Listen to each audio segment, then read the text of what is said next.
That story happened in my senior year. My girlfriend and I both spent time studying in the library every day. One day she offered to take a day off to prepare my birthday gifts with her. Hearing that, I teased her that just wrapping her in my gift box would be fine. So she pinched my ears and said that I had some shady intentions in mind, right? I looked at her and said that she and I had known each other for a long time and should also consider getting married. I told my girlfriend that I didn't care much about my birthday because I looked quite old compared to the other students. By the way, I told her the story that made me miss school for 2 years and had a bad impression of my birthday. On my 12th birthday, my mother asked me to wear a red triangular paper bag. She said that the year was my year and told me to wear it every day, shouldn't tear it or lose it. Although I didn't like it very much, I still obeyed my mother's orders to wear a string with a red paper bag around the neck. Then I rushed to play with my friends. My friends and I gathered to play marbles together. When it was my turn, something embarrassing happened. When I crouched down, my red underwear was revealed. One of the guys in the group noticed and pulled my pants off. The group kept laughing at me, saying that I had a problem with my gender and thought I was an idiot.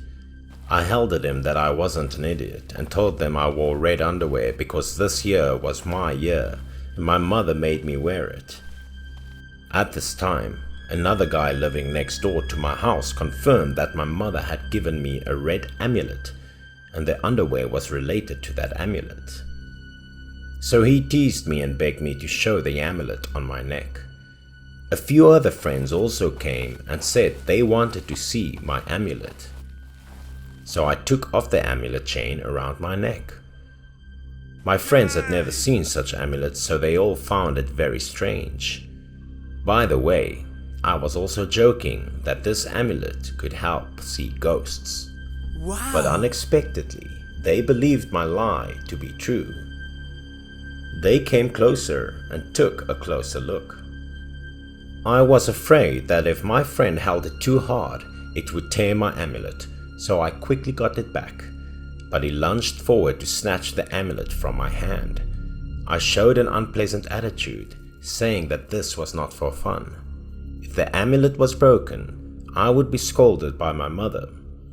But that boy wanted to get my amulet, so he asked me to play marbles. He bet on 3 of the latest comic books in exchange for my amulet. After hearing that, we were all surprised. I had long wanted to read the 3 comic books he talked about, but he wouldn't lend it to us. With the instigation of other friends, I began to think. Yes, wasn't this amulet just a red paper bag? Therefore, he and I would decide whether to win or lose in the game of marbles. But unfortunately, I lost the necklace to my friend because, well, I lost. Looking at his proud appearance, I felt very uncomfortable. Without the amulet, I was just afraid of being scolded when I got home. After the amulet was taken by my friend, I had to walk home. When I got home, I kept quiet for fear that my family would find out that I had lost the amulet. Luckily, they didn't notice. For the next few days, my life went on as normal. Until the following weekend, we arranged to bake sweet potatoes on the hill where we used to go. When everyone was busy building a fire, my friend discovered something. He said he saw a coffin. He ran over and took a closer look. It was a broken coffin. It seemed to have been trapped by a landslide caused by heavy rain 2 days ago. Although curious, the stench emanating from the crack in the coffin lid made us nauseous. We were starting to get a little scared, but my friend didn't want to leave. He stood still, his eyes fixed on the crack in the coffin. Suddenly he turned his head and said with a worried look that he wanted to see what was inside the coffin. I advised him not to be so stupid, but he ignored me and still insisted on pulling it out, so I left, ignoring him. Seeing me ignore him, he aimed at my shame point with his red underwear. He said that I was only a coward. He also said that my amulet was fake, that I was just a liar, and that even our family lied. Frustrated, I turned around and told him that I wasn't afraid of what was inside the coffin and would open it with him to see what was inside. The two of us struggled for a long time and couldn't move the coffin because most of the coffin was still in the ground, and there was also a lot of dirt on top of it. The two of us continued to pull the coffin lid. Suddenly, the piece of wood he was pulling came loose. Before he could prepare, he lost his balance and fell backward. Fortunately, there were no serious problems. The coffin board was casually thrown aside by him. Looking at the pointed end of the board gave me chills. In the coffin, there was an opening big enough for us to get in. I could even try to glimpse the corpse inside. My friend remained unafraid and said he wanted to go inside to find out. In the blink of an eye, he jumped inside and urged me to follow. It was very dark inside, and the smell was disgusting. This coffin was just enough for the two of them to get in, but there was no room to turn around. I felt a dead body in front of me, so I was extremely worried. After struggling for a while, we finally hit a spark. My friend was not afraid at all. Although the light of the match was limited, we could still see the contents of the coffin. We were suddenly stunned by the sight before us, which was a shriveled woman's body. Because he was so scared, the match in his hand fell. Even more frightening, we saw between the legs of that woman still a dead baby. It was only partially protruding from the woman. Terrified, we all felt short of breath and quickly climbed out of the coffin. Seeing the two of us crying while running, the other two friends thought we saw zombies. They quickly asked us what happened. The friend described the situation in the coffin to them while I was breathing heavily next to it. It was probably the fastest run of my life. The potatoes were cooked. They invited us to eat baked sweet potatoes while comforting us. We looked at the two sweet potatoes that had been baked to the point of shriveling like the corpse we just saw now, so we both ran away and vomited. That night, because I was still haunted by the story in the afternoon, I couldn't eat dinner. Then I went to my room to go to bed early. At midnight, I had a high fever again. I was tired and I was dreaming. Suddenly, I found myself not in bed, but locked in a wooden box. It felt like being in a coffin. Someone next to me shouted, making me dumbfounded. I saw a woman with a pregnant woman lying next to me, screaming while banging on the board above. Suddenly, my view turned to the outside and I saw a large group of villagers gathered. I seemed to understand the problem. This woman was being buried alive by the men in the village. When the last piece of land was filled in, the woman's screams could barely be heard outside. More frightening at this time, the woman seemed to be about to give birth, holding her belly and crying in pain. But the oxygen in the coffin was getting weaker and weaker. At this point, the woman seemed to have exhausted all her strength. The scene was so real that I was so scared. I could only cover my eyes with my hands. In my dream, I vaguely heard my mother calling my name. At this time, I had a very high fever and my whole body was hot. My grandmother and mother were very worried. Grandma seemed to have discovered something. She sadly looked at my condition. In the blink of an eye, she discovered that the amulet on my neck was missing. My grandmother quickly went out in a hurry. Moments later, my grandmother came home with a red amulet in her hand. It turned out that she went to my friend's house to get it back. Although annoyed, I still tried to ask my grandmother about the amulet. She said this amulet was very important to me. It helped me to exercise and not be invaded by evil spirits. Then I put on the amulet and fell into a deep sleep. After taking the cold medicine, I immediately fell asleep. The following morning, my condition was basically recovered. Because I didn't eat yesterday, Now I ate like a hungry ghost. At this time, the friend we had baked sweet potatoes with the day before came running over and said that the friend who robbed my amulet was dead. I was stunned as soon as I heard that. I broke out in a cold sweat. I wondered if the female zombie in my dream killed him. My friend said he fell from a tree and died. Now the whole village was gathering to see the situation. More frightening, this was where we saw the coffin earlier. As we passed through the crowd, we saw his parents crying over his body. We were also shocked because his death was so tragic. He died because the wooden coffin lid was broken and thrown aside by him. Unexpectedly, his sharp piece was located under the tree where he took the bird's egg. The elders of the village proceeded to bury his body. My grandmother said that the amulet was my own. Even if he wore it, it wouldn't work. After hearing my story, my girlfriend was amazed. She thought it was a story I made up to comfort her. It sounded like a myth, but in reality, I was only saying what I had witnessed with my own eyes.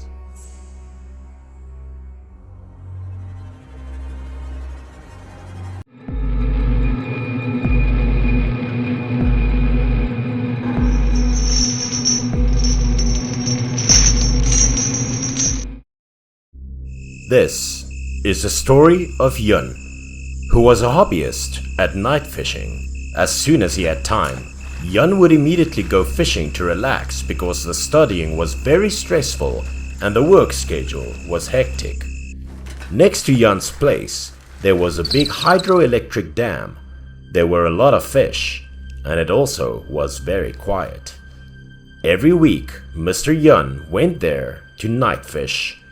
Yun said he wouldn't need a wife or anything else if he was given a fishing rod and bait. He was truly a fishing maniac. One day, while preparing to go under the dam to fish, suddenly Yun heard someone's sobs. Turning around and looking around for a moment, he saw 3 people sitting, burning paper money and offering fruit. They also turned to look at him.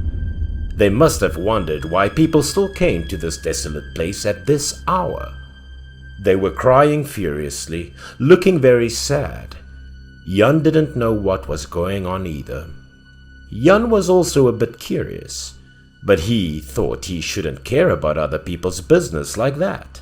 So, he picked up his fishing gear and started to go to a lower place next to the water to make it easier to fish. He took the bait from his pocket and hooked it on the hook. After finishing preparing, Yun glanced up.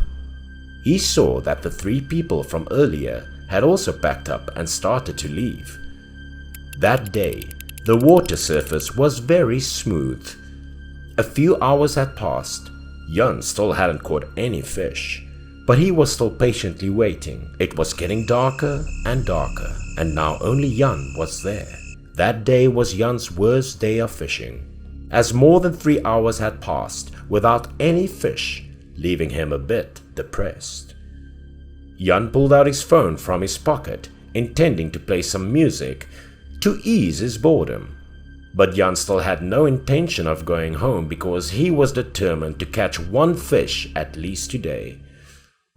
Suddenly, Yun heard a noise behind him, causing him to quickly turn around to look. There seemed to be a shadow of someone where the 3 people burned the banknotes a while ago. Yun thought to himself, could someone still come to burn paper money at this time? Why so late? Out of curiosity, Yun stood up and took a flashlight he always carried with him when fishing at night and shined at the shadow, and in the dim light of the flashlight, it appeared to be a child. The child was reaching out to take fruit from the place where the 3 people's burning money paper earlier and eating it deliciously. Hearing a noise, the child jumped, turned to look at Yun and quickly ran away. Well, right now, Mr. Yun was adjusting the flashlight to shine further so that he could see the child's face and plan to talk to him. He wanted to know why the child was still outside, like this, because it was late at night. But after adjusting the flashlight, Yun looked back to the place where the child was, and the child was no longer there. Yun felt a bit strange at this moment, because he had encountered some unusual things tonight. No one ever came to this dam the night before. After thinking for a while, he intended to turn to clean up the fishing tools and come back home. But at this moment, his fishing rod suddenly became heavy. It was impossible to pull up. Yun shined his flashlight on the hook and saw a dark shadow peeking out from under the water. That made him happy because he thought there was finally a harvest today. Then he quickly took some more bait from the toolbox, rounded it up, and threw it at the hook. The purpose was to lure the fish to stay still without struggling to escape. When going fishing at night, the buoy attached to the hook also had a light on it. As soon as Yun threw the bait in that direction, the float began to move. Then, something black began to emerge from the water. At that time, Yun thought maybe he had bad luck with trash. The strange object rose higher and higher. Yun started to shine a flashlight on it to see what he ended up catching something so heavy. But when he reached there with the light, what was in front of him made him gasp in horror. What Yun caught was a human head. To be precise, a child's head. Its skin was pale and rotting, and it looked horrible. Suddenly its pupils moved, and it stared at him with a monstrous smile on its lips, wide from ear to ear. That made Yun panic and fell backwards without being able to get up to run. It was the first time in his life that he encountered such a scary thing. His whole body was exhausted. At that time, Yun could not hold the flashlight steady, causing it to fall onto the ground. Whether by coincidence or by chance, the flashlight fell on the ground. It shined the light towards the child's head. It wasn't just a head now, but half of its body was sticking out of the water. The child's body contorted. It was worth mentioning why that child could stand on the water like that. Then, the child slowly raised one hand, then looked towards the frightened Yun in the distance. The child slowly waved and called out to Yun, his mouth grinning monstrously, his skin so rotting that it could be seen from afar. At times like these, anyone would be extremely scared and try to run away. But for some reason, Yun unconsciously just wanted to follow the child's call. Then, Yun suddenly stood up again and walked into the direction of the ghost child. Yun couldn't control his body and mind at that time. He just wanted to go fast to get there with the child. One step, then two steps. Yun walked slowly like a puppet being controlled. He went near the water. No one knew he was there, and this dam was very big and the water was extremely deep. Suddenly at that moment, Yun's chest felt like it was hit by something, making him suddenly wake up from that pain. At this moment, Yun seemed to have just come out of a dream. He hurriedly touched his chest and suddenly remembered that there seemed to be a necklace around his neck. The necklace was taken by his mother at the temple. He had always worn it with him since he was a child. When Yun took it out to see, the pendant was a broken image of Guanyin Buddha. This pendant was made of monolithic marble. There was no impact. Why did it automatically break like that? Now that he had calmed down, Yun realized that he only needed one more step to fall into the dam. Immediately, Yun hurriedly turned his back and ran towards his bicycle, still not forgetting to turn his head to look at the ghost child. Even though the night was dark, Yun could still see the child's angry expression. The child then slowly sank back into the water. Perhaps the child intended to use Jan's soul to take its place. Folks always said that water ghosts were people who died in the river or lake before their fate was reached. They need another person to take their place, so they could be reincarnated. After collecting fishing tools, Jan went straight to his bike without daring to look back at the dam again. He was afraid that if he would be fascinated by the child, he would suffer again. Jan ended up cycling straight to his friend's house nearby to sleep, still panicking in his heart. Since then, he never went night fishing again, because no one knew if such luck would come to him again or not.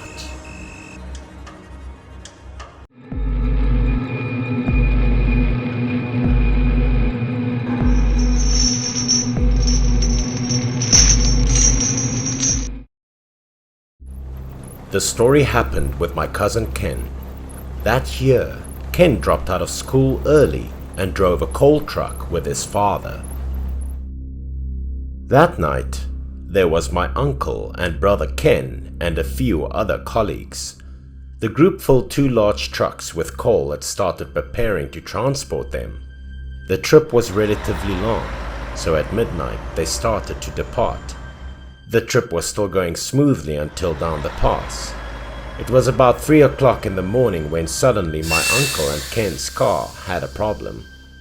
Here was the pass, and all around the forest there was no place to fix the car. It was bad luck. After thinking for a while, Ken got out of the truck. He lit a lighter for a cigarette and waited for the other 2 of his colleagues' truck to come and ask for their help. After that, Mr. Ken smoked while looking for a place to go to the toilet. Suddenly he saw a faint light in the distance. This thing made my brother curious because it was almost morning. Why there were still people turning on lights in the middle of the forest? Looking closer, it looked like they were holding a small stage. Could it be that people here have a late night festival? People also began to sing, and strangely the light emitted from the stage looked very dim, like the lights used for the old stage types. Waiting for the other truck to arrive seemed long and boring.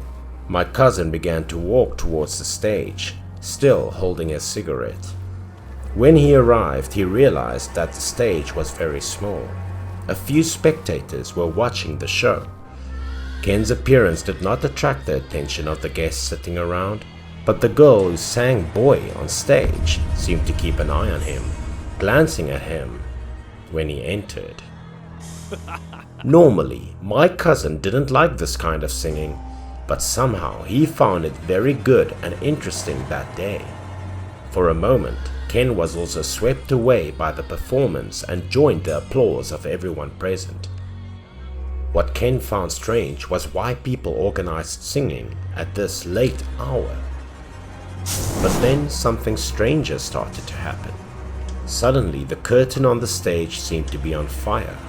The fire was getting bigger, but no one seemed to notice it. With a cigarette in hand, Ken saw that strange thing happen, but no one reacted at all. The fire was loud, burning and spreading all over the curtains, but the singer was still singing on it. Brother Ken began to panic and worry. He glanced around, but no one seemed to have any intention of putting out this fire. Seeing this, he shouted to let everyone know about the fire, but the more he shouted, the more they remained motionless. Even stranger, couldn't they see that the fire was getting bigger and bigger? Why was no one reacting? That left Ken momentarily frozen. Only then did he realize that the people sitting here had very strange attitudes. They sat motionless, like statues.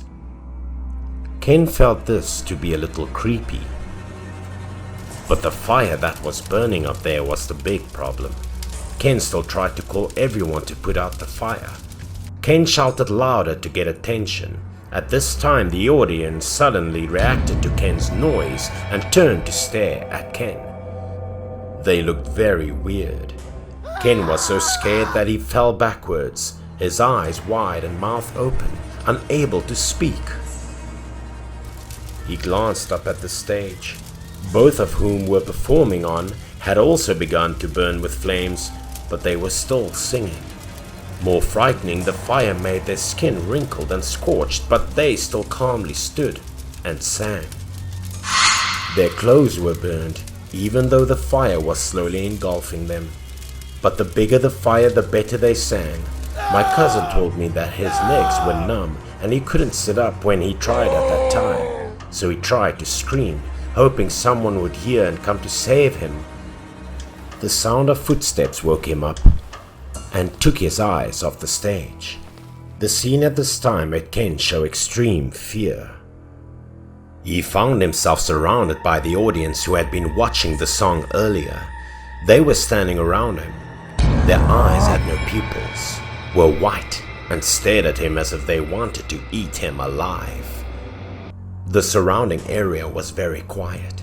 The truck of the older colleagues hadn't arrived yet, and his father was busy repairing the broken truck above. Screaming until now was hoarse. Ken could no longer scream, only stammering in vain. Suddenly the phone in his pocket began to ring loudly. It was like an alarm clock, making his mind more alert. But because he was so shaken, he struggled to get his phone out of his pocket. Suddenly, there was a voice calling from afar. It was Ken's father's voice. Only then did Ken dare to breathe a sigh of relief. He turned to look in the direction of the stairs going down and saw the figure of his father standing in the distance and calling out Ken. Suddenly, looking around, the people just now disappeared without knowing. But then they must be ghosts. Ken also looked towards the stage. The performers and the lights also disappeared. Now, only the old and tattered stall remained, which must have been abandoned for a long time. So there was no performance. Maybe he was teased by the devil. Ken's face was dull and sweaty, dumbfounded by everything that had just happened before his eyes. At this time, his father's call once again awakened him from his stupor. His body was shaking to the point that he had no strength left, but he still managed to get up. Ken's whole body still felt apart, so he tripped while running. But Ken did not dare to stop, did not dare to turn his back to look. He only knew how to hide and run. Only when running to the place, seeing his father, Ken dared to stop and collapsed because of exhaustion. Seeing that his son was not well, my uncle knew that something bad must have happened, so he and the other two helped Ken up and asked for everything. Ken's face was still pale and panicked by everything that had just happened. My cousin started stammering about his encounter with ghosts and was almost harmed by them. After hearing this, everyone was shocked. 3 people saw that Ken could no longer walk, so they helped Ken into the truck to quickly move away from the place. Later, Ken continued to do his work with his father, but he never dared to go out at night again. Only later, when he ran that route many times, he heard people living nearby tell him that many years ago, a singing troupe had set up camp here to prepare to open a stage to perform for the people in the village to listen. But someone smoked and accidentally let the cigarette butts fly into the performance equipment, causing a fire. But it was late at night. Everyone was sleeping. No one knew. And then both the tent and the stage burned down. As a result, nearly 20 people were killed in that terrible fire.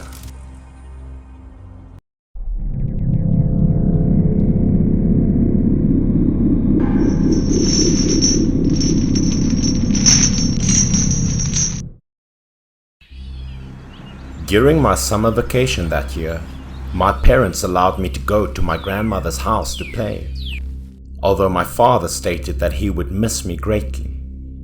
But I knew that this was primarily due to my parents' desire to have some free time together without my presence in the house. My grandmother's house was built in the typical village style, and it brought back many memories for me every time I visited her. I might say that I loved being here, especially playing with the neighborhood kids. I also made a lot of friends here. We could play ball and many other folk games together every day. Our favorite game was hide and seek, and it was through this game that I learned of a terrible incident that occurred when I was 8 years old. We were all playing hide and seek at the time.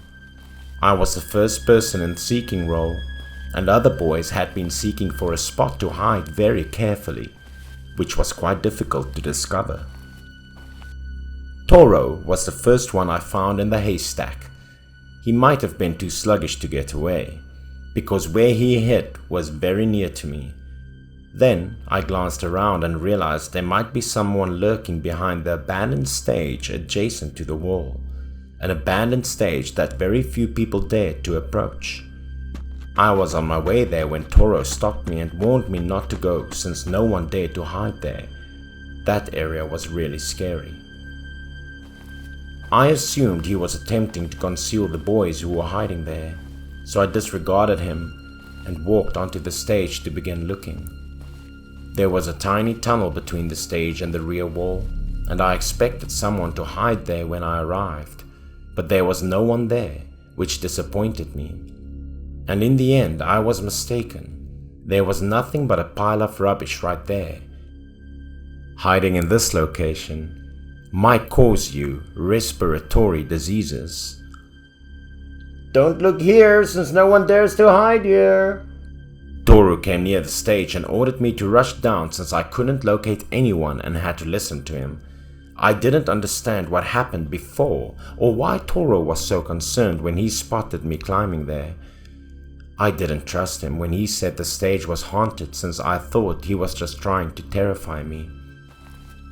To persuade me, he followed me and proceeded to terrify me more, claiming that spirits would be singing on the stage at night. And it looked like it was true. I went to Toro's house all day to play with him, and we spent the entire day watching cartoons until his mother informed us that it was dark. So I had to rush back, otherwise my grandma would be worried for me. Toro sent me to the door, and after saying my goodbyes, I crept back home. The village road at night was quite empty, with just a few lampposts with very weak light. I walked alone. The sound of footfall was very distinct, making me a bit scared. While strolling, I was listening to the sound of someone singing. The sound sounded extremely weird and mysterious. I turned my head and found myself right next to the stage where I visited this morning. The stage was filled with singing sounds, yet there was nothing on it. I wasn't sure who was singing on the other side of the stage, so out of curiosity, I strolled to the stage where the singing and music attracted me. As I came closer, I noticed two people on the stage, dressed in dramatic play actors' costumes. There was a masked face actor with a glossy paint job, and they were playing an ancient Three Kingdoms play that I had seen on television. They performed, sang, danced, and were visually appealing to spectators. I didn't really understand what those two artists were performing, but it was fascinating to see them sing and act. When the performance was finished, both actors on stage came to a halt and stared at me. The masked man charged at me, putting out his hand and beckoning, tugging my hand to join them on the stage. I could see his mask well now, and it was looking extremely sharp. Without any sense of danger, I willingly stretched out and was about to wrap the hand that was dragging me in front of my eyes. Someone touched me on the shoulder just as I was going to place my hand on that hand, which made me jump. I turned around and saw a neighbor who who lived near my grandmother's house, asking why I didn't return home because it was late and that I looked like I wanted to climb on the stage. I mentioned that there were 2 artists on stage and I wanted to show him. But as I turned back, there was no one on the stage, and the man was astounded as well because there was nothing in front of us. The man was exceedingly concerned and drew me home immediately. I turned to gaze in the direction of the stage again before leaving, since I didn't think I was mistaken. However, now that the stage was entirely empty, the silence made me shudder. When I arrived home, the neighbor informed my grandma about the event. My grandma was also well versed in the history of that stage. She couldn't help but be worried for me. I didn't believe I was in any danger. I couldn't say I was terrified because the 2 artists didn't do anything to me. But I did find it humorous. But Grandma took the situation seriously, so I asked her whether the 2 actors on stage were ghosts.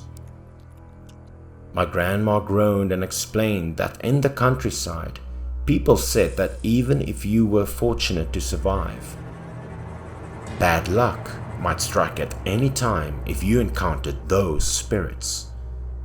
I was intrigued at the moment, so I asked my grandma to tell me the tale of that period.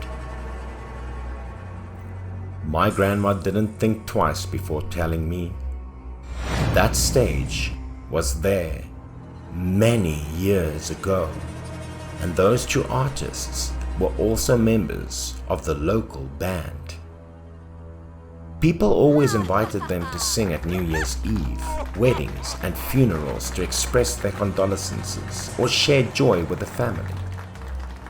On one lovely day, wicked fascist troops were on their way to patrol the village, came across 2 artists who were practicing a play. They used guns to coerce them into singing a song they liked and then performing for them for entertainment. Those troops listened intently and clapped. They summoned these 2 artists to serve the general many times. They were later accused of being traitors to the motherland after the country was freed. Unfortunately, the 2 performers were executed on the same stage in the end. Both were shot dead without trial or the chance to claim innocence. There were tales that the stage was haunted by them since they died unjustly, unable to flee.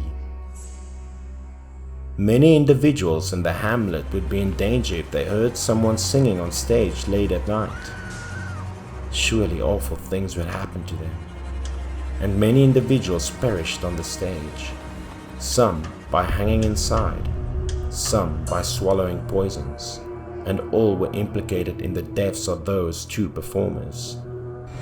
My grandmother remarked that my destiny was unfortunate since, but unlike others, I was discovered and brought home by my neighbor.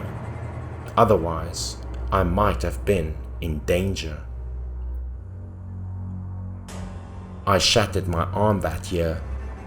I wasn't sure whether it was what my grandma said, because I'd heard and seen them, so calamity had struck on me. It was also the last time I was allowed to return to my hometown and live with her. Perhaps the recollection of that haunting stage and her narrative would always be a fascinating memory in my life.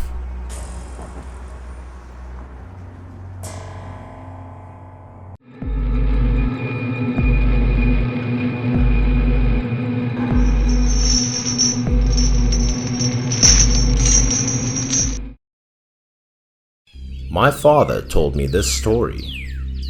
There was a child called Lou in the village who had no parents and was raised by his blind grandfather. But as he grew older, Lou became a very rebellious young man who was also quite difficult and refused seeking work. Lou's grandpa tried all he could do to persuade him to change, but couldn't. Lou not only argued with his grandfather, but also when he watched his grandfather fall to the ground, he stood there looking without responding till the grandfather breathed his last. In addition to repeatedly peering into the local girl's bathroom, everyone in the village despised him as a result of this occurrence. While going along the street, Lou noticed a group of youngsters huddled and yelling from a distance. He arrived and observed the youngsters playing with a black cat. They looked like having a good time.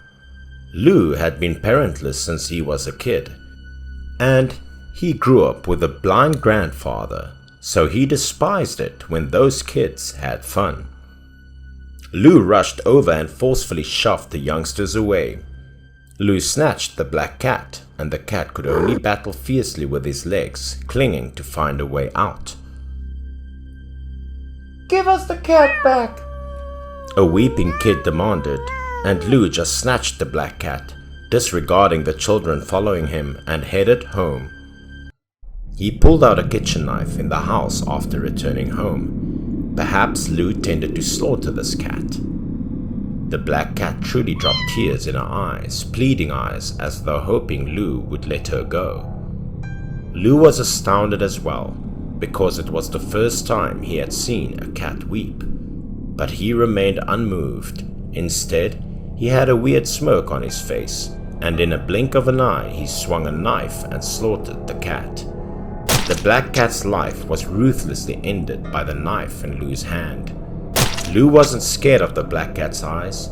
On the contrary, they heightened Lou's wrath, and he proceeded to slash the cat. Next, Lou washed the flesh, heated the water, and cooked cat meat for dinner.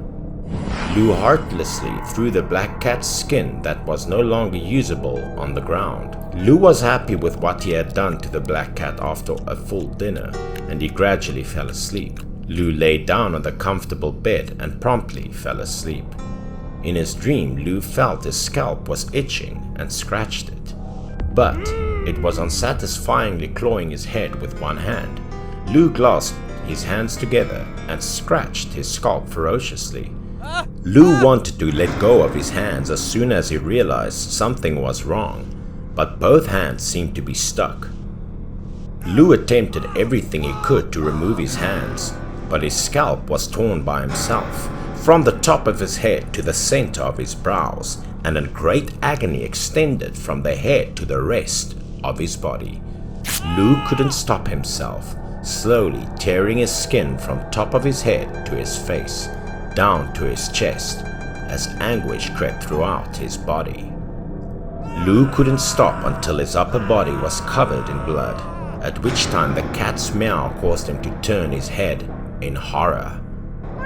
After seeing everything clearly, Lou looked back, and what transpired in front of him made him panic. The black cat he had just eaten was standing behind Lou, her eyes filled with rage. Lou awoke from this nightmare, sitting on the bed, his entire body drenched in perspiration. When he raised his hand and glanced at his arm, Lou noticed that both arms were covered in crimson scars that resembled cat claws. Lou felt thirsty, walked out of the bedroom, saw the cat skeleton on the unclean table, and got a strange sense in his heart. Surprisingly, there were numerous dead rats lying on the floor. When the cat's skin was nowhere to be seen in the house, he started to panic. Lou appeared to be thinking exclusively about the horrible dream all day. He felt chilly all over. As he proceeded to the spot where he had caught the cat the day before, he was taken aback by a figure. A huge black cat was in that precise spot, gazing at Lou. Lou remembered his nightmare from the night before, and he was so terrified that he turned around and fled home. When he came home, he started to feel drowsy again. The nightmare from the night before had sapped virtually all of his energy, and Lou fell asleep again. This time, Lou was fully aware that he was in a dream, and his head was still aching, despite his desire to control his arm, not to scratch his head. In his dream, Lou continued to rip his scalp with terrible anguish, and the sounds of cats meowing everywhere tormented him. Lou definitely noticed the black cat crouching on the ground nearby, looking at him with furious eyes. Lou was awakened again, his clothing drenched, gasping for air and feeling totally powerless. He returned his gaze to his body. He noticed that there were more scars than the day before, as well as some bloodstains in certain spots. When Lou stepped out of the bedroom and glanced at the pile of bones remaining on the table, he realized he had a solution. Lou searched for a while and found a bag in which he placed all of the cat bones. Lou got his luggage and proceeded to the village loan funeral store, where he asked the owner for some joss paper and gold bars, paper to burn, promising to give the owner money when he had it. When he heard Lou say he wanted to buy some joss papers, he realized Lou had a conscience and perhaps he wanted to burn it down for his grandfather. Lou immediately took the money and proceeded to leave the store without even expressing a word of thanks. He walked silently to a spot where no one passed, which was in the mountains, and seeing that the surroundings were calm in front of him, Lou placed his belongings on the ground. Lou knelt on the ground and began digging a hole. After digging, he inserted the bag of cat bones and covered them with soil. After finishing these, Lou knelt and burned the underworld money he had brought, mumbling supplications in his mouth. When Lou finished praying, he repeatedly bent his head into the cat tomb he had just filled. Lou stood up and walked down the mountain after finishing the job. As he neared the village, Lou occurred to pass by his grandpa's cemetery. Lou glanced at his grandfather's tomb and became enraged. He thought that the result of today was that his grandfather died too young. Otherwise, how could he eat cat meat? He cursed and stomped his grandfather's grave. After a few lines of reprimandedness, it was becoming dark and he didn't dare to remain any longer, so he hastily headed home. Lou sat on the bed at night, unable to sleep, since, although having handled the cat bone problem, he was still concerned.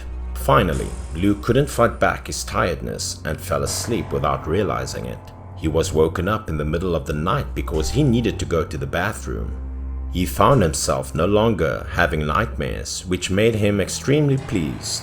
Just as Lou was about to return to his room and sleep, he noticed two people standing beside the bed.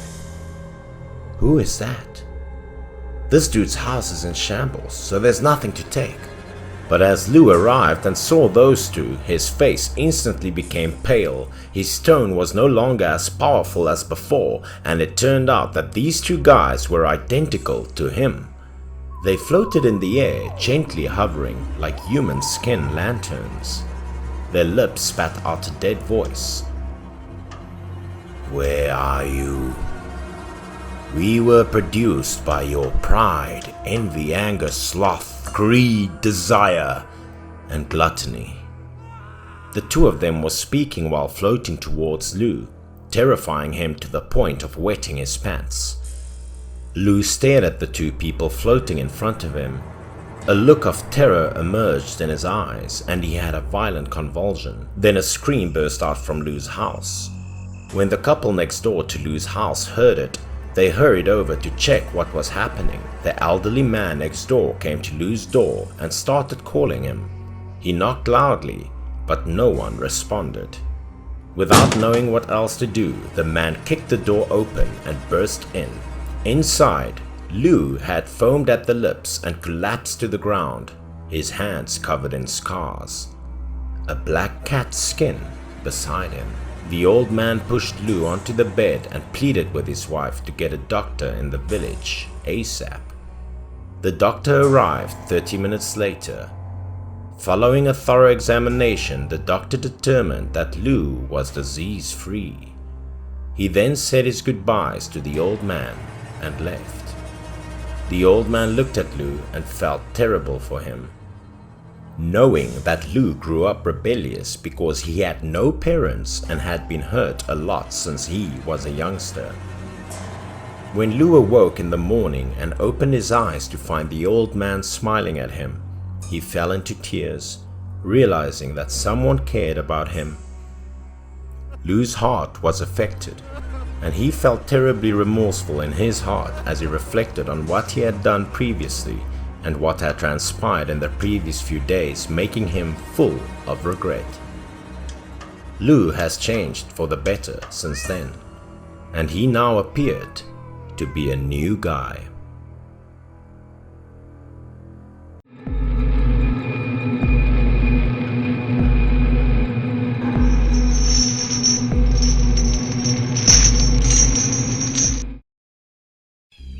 This story happened when I was a kid.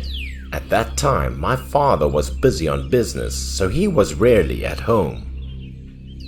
During the day, my mother was busy with work, so she could only send me to my grandmother's house in the countryside. Wow! Grandma loved me very much. She often cooked a lot of delicious dishes for me. It was true that only I was loved by Grandma the most when I returned to my hometown.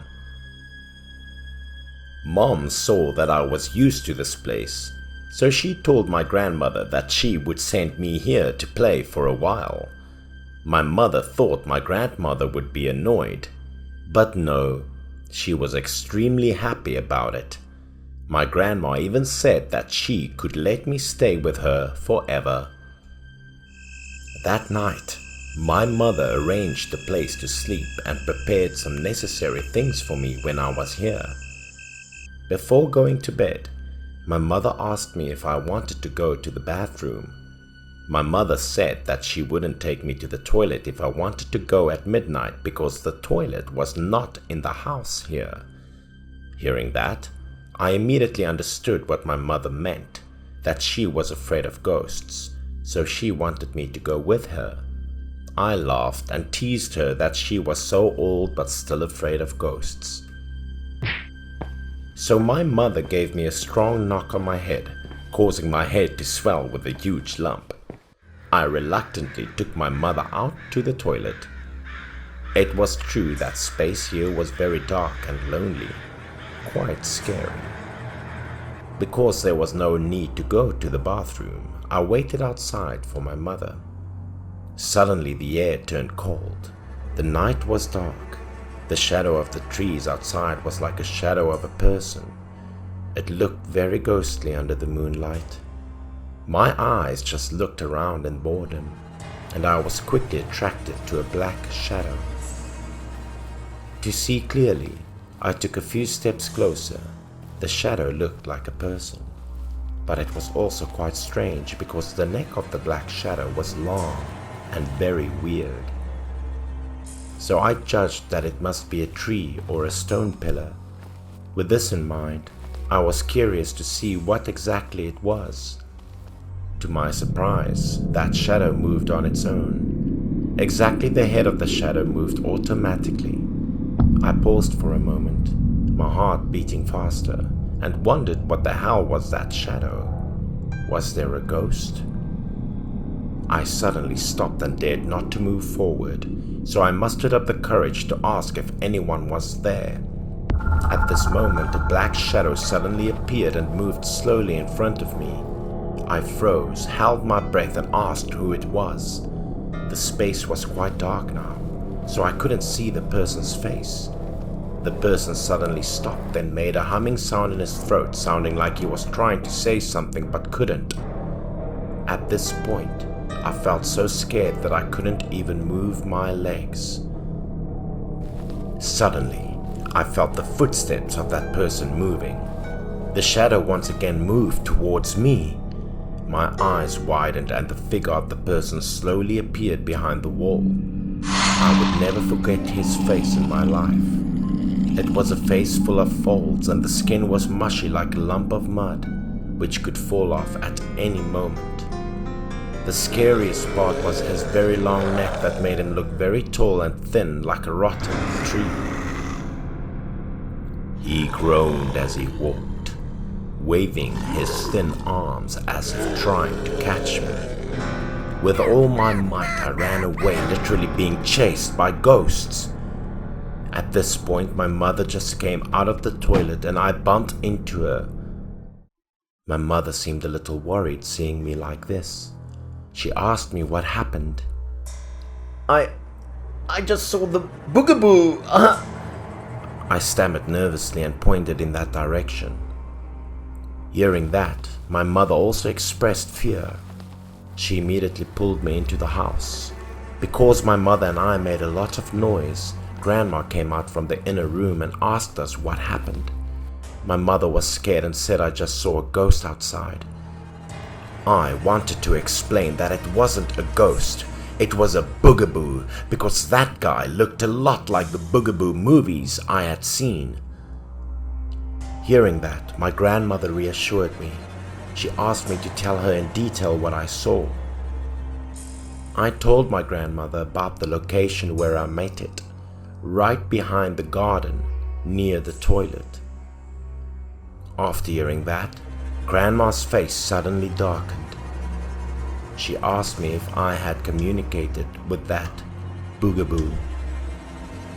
I recalled the scene at that time. I said that because I was so scared, I only asked the Bugaboo a few questions, then ran for my life.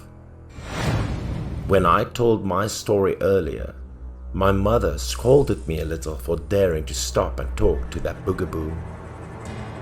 As soon as I heard my mother scold me, I felt that I was unfairly scolded, so I rushed to hug my grandmother and sobbed.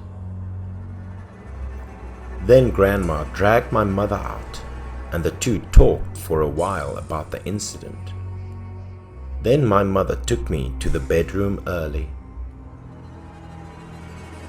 To reassure me that I was not afraid anymore, my mother promised to sit and watch me when I fell asleep. Then she would go back to Grandmother's room. So I also slept peacefully. While I was sleeping, something was wrong. I heard strange noises coming from outside. The sound sounded very familiar. I opened my eyes. I couldn't see my mother anymore. Perhaps my mother had already gone to her room to sleep, and I was alone in bed. Suddenly, from the door, the fearsome Bugaboo appeared again. This time I could see the terrifying appearance of the Bugaboo. At this point, I was extremely scared because now I had nowhere to run. The Bugaboo came towards me and grabbed my hand at a very fast speed. He pulled me out of bed. Everything happened in an instant. I could feel his scary, bony hand. For a moment, I struggled hard, and my hand slipped from those ghastly hands. He turned to look at me, clearly angry, as if he wanted to eat me alive. Suddenly, he grabbed me by the nape of the neck and dragged me outside.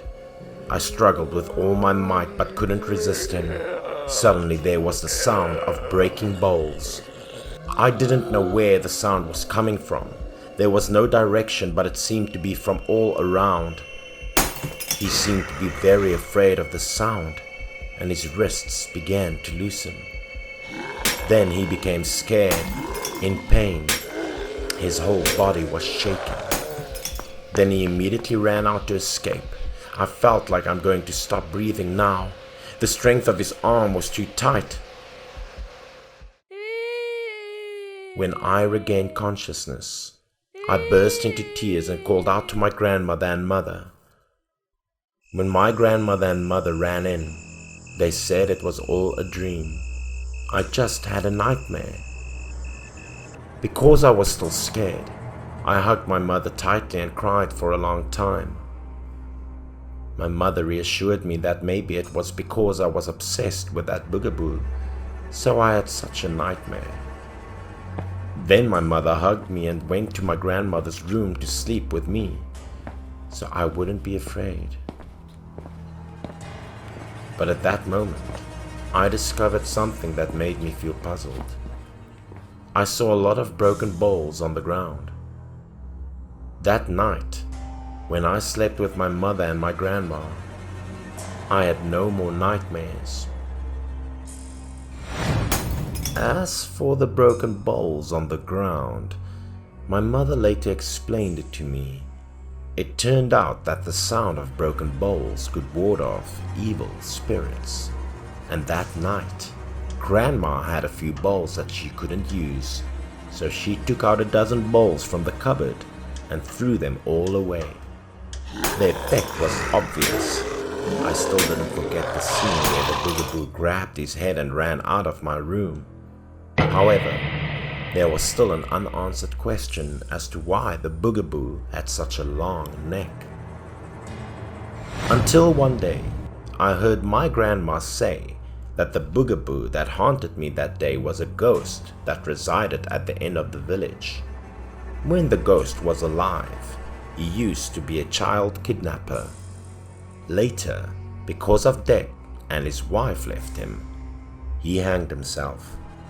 Since then, he had become a ghost that specialized in harassing children in the village.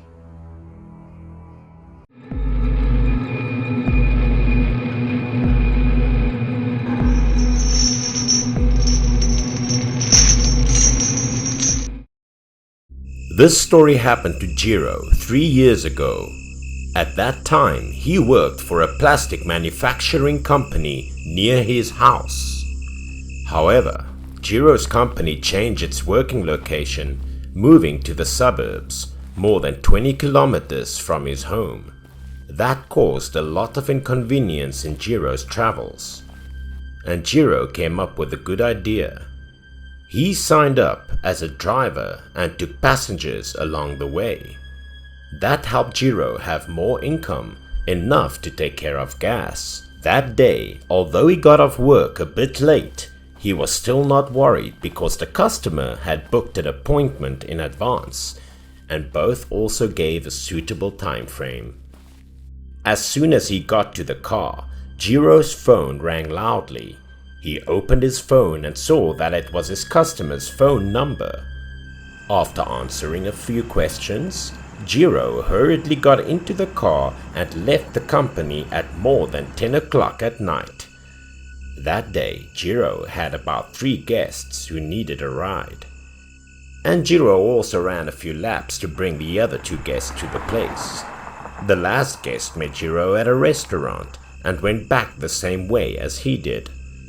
Arriving there, the guest who had been standing there before was a stout man. His face was red and looked like he had drunk a lot of alcohol. Seeing the car arrive, the man said goodbye to his friends and hurriedly got into the car.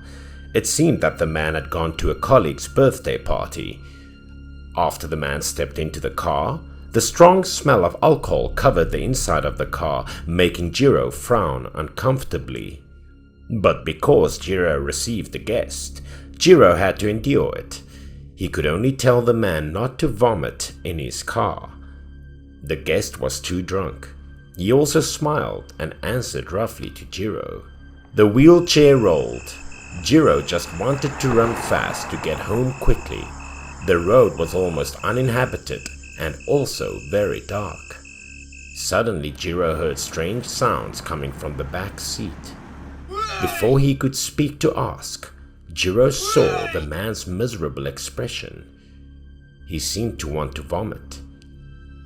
Worried, Jiro hastily shouted to stop him. If the man vomited in the car, Jiro had to spend a lot of money to clean his car. Seeing that the man couldn't hold it any longer, Jiro quickly pulled the car to the side of the road so that the fat man could get out of the car and vomit. Before Jiro got out of the car, the man threw open the door and rushed out. The man would probably vomit in the car if Jiro stopped a little late. The man climbed over the barrier, running into the grass inside. It seemed that despite being drunk, the man still wanted to keep the environment clean. Jiro found it funny, so he decided to come and help the man. Jiro also climbed over the fence, intending to help the man back to the car. But when Jiro was not far away, the scene in front of him scared him to the point of turning blue. Behind the fence was a collective cemetery. There were many graves here, and weeds had overgrown. It seemed that the cemetery had been abandoned for a long time, and the people buried here had no relatives. The surroundings were quite creepy, which gave Jiro a bit of a chill. Suddenly, the sound of vomiting resounded loudly in his ears, causing Jiro to wake up. The fat guy didn't look closely and was vomiting on the part of the deserted tomb. That tomb had some inscriptions on the headstone, but it was all blurred with time and nothing could be seen. After vomiting, the man's expression also improved, but Jiro was extremely worried. Without saying anything, Jiro approached and grabbed the man's shirt and dragged him away. Because of standing here unable to say anything, Jiro intended to get in the car and make it clear to the man. But the man seemed very stubborn. The man couldn't stand being dragged so unreasonably, so he shoved Jiro's hand away. Seeing the man like this, Jiro didn't dare to say much, only told the man to take a closer look at the place where he had just vomited. As soon as the man turned his face to look, the grave in front of him made him panic because insulting the deceased was not good. After that, the man hurriedly prostrated himself repeatedly, pleading with the invisible person to forgive him for not paying attention and vomiting into their graves.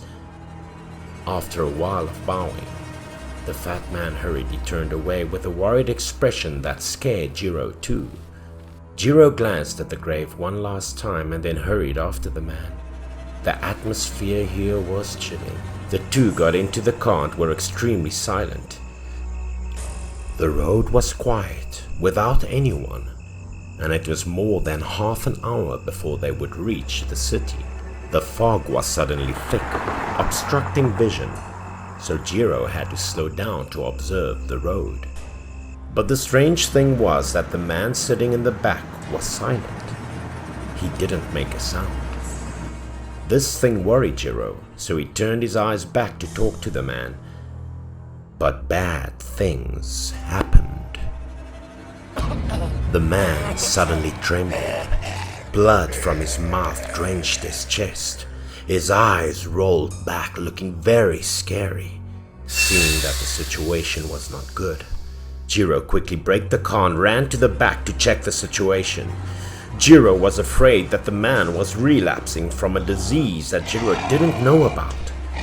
Trying to scream, but the fat man couldn't answer. As soon as Jiro touched the man's flesh, Jiro felt extremely strange. The man's flesh was as flabby as if it was about to melt, and the sweat was also very sticky. Jiro looked closely. He saw that the man was covered with something very sticky. His body gave off a terrible stench. This thing made Jiro think of corpses because the man looked like a decomposing corpse. This man's face was purple, his eyes were rolling back, his veins were full of blood, and his mouth was still pouring out red blood, looking very scary. While thinking about it, the man suddenly jumped out of the car, pushing Jiro to the ground. Being defenseless, Jiro did not have time to resist and was immediately pushed to the ground, causing him pain. The man walked towards Jiro, his body suddenly becoming strangely twisted, like a zombie.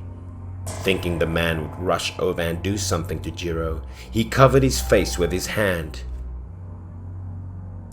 But the strange thing was that the man did not walk towards Jiro, but suddenly changed direction. The man turned and walked into the opposite direction, groaning incessantly. Everything was really scary and strange. In Jiro's mind, he thought if he should run away or not. But Jiro reminded himself that the man was a guest who booked this car.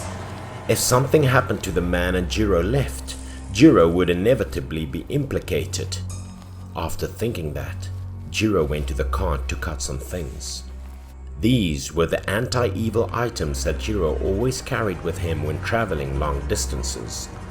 Looking at the side of the road, he accidentally saw a peach tree. According to folklore, the devil was very afraid of peach wood. Thinking that Jiro immediately broke a small peach branch, hoping to help him. Jiro followed behind the other man, not knowing where he was going. Taking the opportunity that the man wasn't paying attention, He took out the exorcism trigram necklace he bought from his pocket. Jiro then rushed over and quickly put it around the fat man's neck, hoping to help him. Suddenly the man stopped, no longer walking. Jiro thought his method worked, but not. The man turned to look at Jiro, took off the rope around his neck, and became extremely angry. The man's forehead was full of veins, his eyes were red. He rushed towards Jiro. The man's fingernails also suddenly grew longer. Although he dodged in time, Jiro couldn't escape being injured. The man's fingernails were as sharp as those of a wild animal, easily tearing Jiro's flesh and making him bleed. The current situation was extremely dangerous because this road had no one passing by. Before Jiro could finish thinking, the fat man rushed to Jiro again like a crazy animal. At this point, Jiro was more mentally prepared, so he firmly grasped the peach tree in his hand. If the peach wood worked, then the man must have been possessed by a ghost. The man rushed over. Although he was now very strong in return because of his weight, he was very slow. Jiro easily dodged the attack. He circled behind the man and used peachwood to hit the man's back with a strong whip. Right where the mark of the whip was on the man's back, smoke appeared. Strange, Jiro thought to himself. Maybe fighting ghosts was like this. Jiro was too surprised to see these things for the first time, but he couldn't help but be overjoyed. Being hit by surprise made the fat man even angrier. He lunged like crazy at Jiro, but of course he was too slow. Jiro was able to dodge again. Then Jiro swung the tree, lashing the man in the face, causing the man's face to be instantly wounded and smoked like his back. At this point, although angry, the man seemed to have calmed down and was a bit afraid. Taking the opportunity, Jiro rushed to use the peach tree to strangle the fat man. Jiro tightened his grip on the man's neck. The smoke rose again like cooked meat. The man also cried out in pain. It seemed that this method had worked. The man's face gradually became rosy again. The body was warmer and the stench gradually disappeared.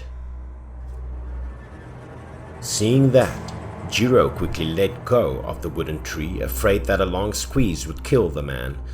After regaining consciousness, the man looked up at Jiro and stammered about his encounter with a ghost.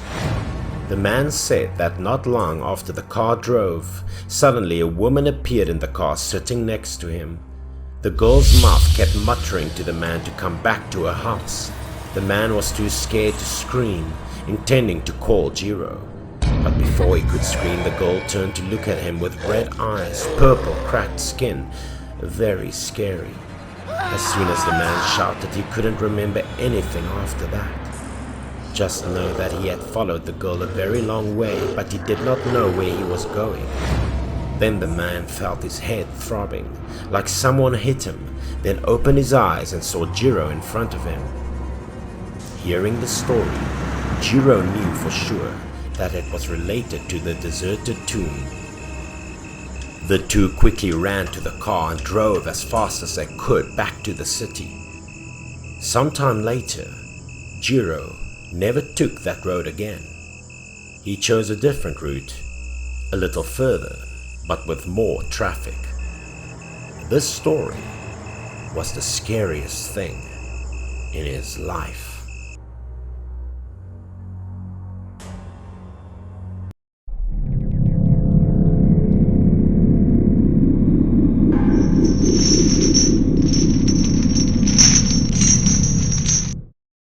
This story happened to Shang's family. Shang's father was over 70 years old this year and was in the hospital in need of a liver transplant. Otherwise, it would be life-threatening. That day was the day of his blood test. If he was consistent, he could have a liver transplant for his father. As soon as the test was about to be completed, Shang and his wife were already sitting at the door of the laboratory waiting for the results. Throughout the day, he looked extremely worried. The wife also wondered because Shang looked worried about his blood test.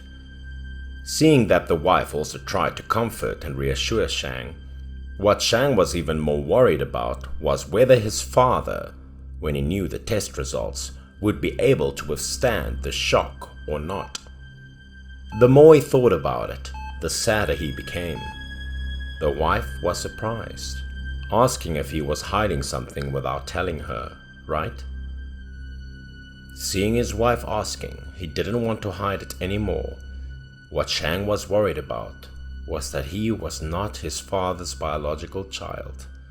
If the test was not compatible, it meant that he had different bloodlines. It wouldn't be able to save his father. At that time, Shang began to explain everything clearly. He and his father used to live in a poor village. That year, Shang's mother was pregnant and his father was away for work. While being careless, she slipped and fell into the lake. When the villagers found her, she was already dead. His father was grieving, was immediately informed and quickly returned home to take care of his wife's funeral. Because he was so miserable at night, he stayed at home drinking wine so that he could somewhat ease the pain of losing his wife. The more he drank, the sadder he became. In such a short time, he lost both his wife and children. He seemed unable to accept that reality. While drinking, while holding his wife's photo in his hand, he was in pain as if he was dying and coming back to life. At the moment of extreme suffering, he looked at the photo while sobbing with each choking sound. He started to have negative thoughts in his head. He wanted to commit suicide to follow his wife and children. Just as that thought was raging through his mind, there was a loud knock on the door outside. After thinking about it, he also suppressed his emotions and went out to open the door. It turned out to be Mrs. Meme, the village midwife. Almost all births in this village were delivered by a midwife. Meme held a baby in her arms. She said she came to give his son back to him. After hearing that, Shang's father was extremely surprised. His mouth could not utter a word, stammering to ask the older woman if there was a mistake or not. But she still insisted that this was his son. She said that he should receive the baby or else disappoint his wife. The baby cried very loudly, looked red, eyes not open yet. It seemed like a newborn baby. Unconsciously, he reached out to take the child from Mrs. Meme and held it in his lap. But then he asked Miss Meme again, what was this all about? Miss Meme said this was the child born to his wife. His wife had given birth at Meme's house earlier, and this was also the first time in her decade of work that she had encountered such a case. It rained heavily tonight. No one in the village gave birth. Miss Meme went to bed very early. Suddenly, she heard a knock on the door outside. When she woke up, she thought that someone had suddenly given birth prematurely. Why did it come at this hour? She decided to go out and open the door. But suddenly the door was flung open and it was pouring rain outside. Miss Meme was very old, so she had also experienced many strange things in life. So she knew for sure that the devil was bothering her. Thinking with fear, she sat under the blanket and shivered. In front of the door suddenly appeared the figure of a girl with long hair covering her face, wearing a sky blue dress, and her body was soaked from the rain. Despite being very scared, Miss Meme also tried to stay calm and asked the girl what she needed from her. Why did she come here to find Miss Meme in the middle of a rainy day like this? The girl was silent and did not say anything. Her pale face peeking out from behind her long wet hair looked terrifying. Miss Meme glanced at the girl again and discovered that her belly was very large, apparently pregnant. The girl walked straight into the house without saying a word, her shoes wet and covered with mud. Although scared, Miss Meme remained calm and asked the girl what she came here for. At this point, the girl slowly sat on the maternity bed, her face starting to show more clearly from the wet air. She looked up at Miss Meme, blue face and white eyes, the girl said to save her baby. Then she lay down on the bed while Meme delivered her baby. That night was the first time Miss Meme had seen a ghost give birth to a baby, and it was also her hand that delivered the baby, which made her a little hesitant. But the girl did nothing to harm Miss Meme. The girl kept begging Miss Meme to help her. Otherwise, it would be too late. At this time, Miss Meme only saw that the girl was very pitiful, so she put aside her fear and prepared the necessary things to help her deliver the baby. Everything was going very normally, no different from other birth cases of living people.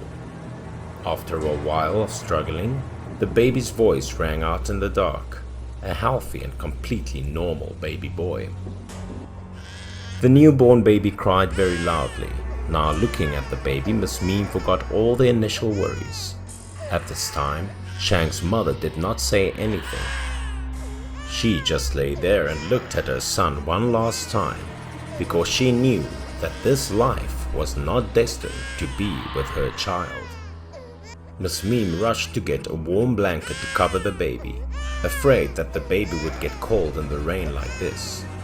Holding the baby in her lap, Miss Meme talked to the girl, informing her that the baby was adorable and healthy. Miss Meme thought that the baby's father would be very happy, and happy to see his son come back from the dead like this. But when Miss Meme turned to the bed to look at the girl, she was completely gone. The bed was still wet from the rainwater on the girl's body earlier. The door was open again, and it was still pouring rain outside. The girl gave birth to her baby and actually left. Miss Meme recounted everything she had just encountered to Shang's father. She thought that Shang's mother must have been able to escape safely. Hearing the story, Shang's father burst into tears like a child. That was all that Shang heard his father tell him, but he didn't believe it. He thought his father was cheated on, and he was not his biological son. Miss Meme also died a long time ago. No one could testify for Shang to find out the truth anymore. Worried, the nurse came from afar, preparing to report the test results to Shang.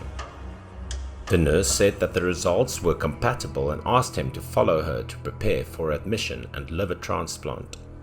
Speaking of which, both Shang and his wife were extremely surprised. Why could they be compatible? But when asked again, the nurse confirmed exactly 2 people were father and son. Nothing to be surprised about. Hearing this, Shang burst into tears. But until now, he never believed the story his father told him.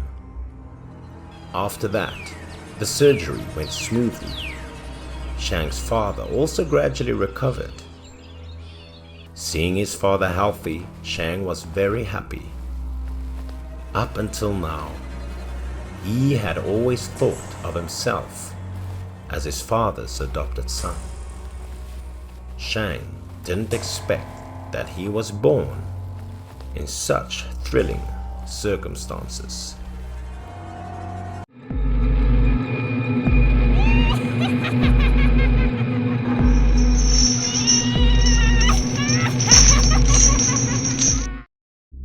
This is my tale from 2nd grade, when I used to hang out with my buddies to play. That day, the big guy in the group felt bored and proposed we play hide and seek together. We, of course, agreed. In our childhood, none of us wouldn't have been addicted to this game. Also, there was an unusual method for determining who is hiding and who is seeking. That was playing rock, paper, scissors to find out who would have to close their eyes first. I was unlucky to be the loser many times in that game. I was pouting. I didn't know how I could be that unlucky today. As soon as I turned to face the tree, I heard them rushing behind me, hoping they were hiding close so I could accomplish my job quickly.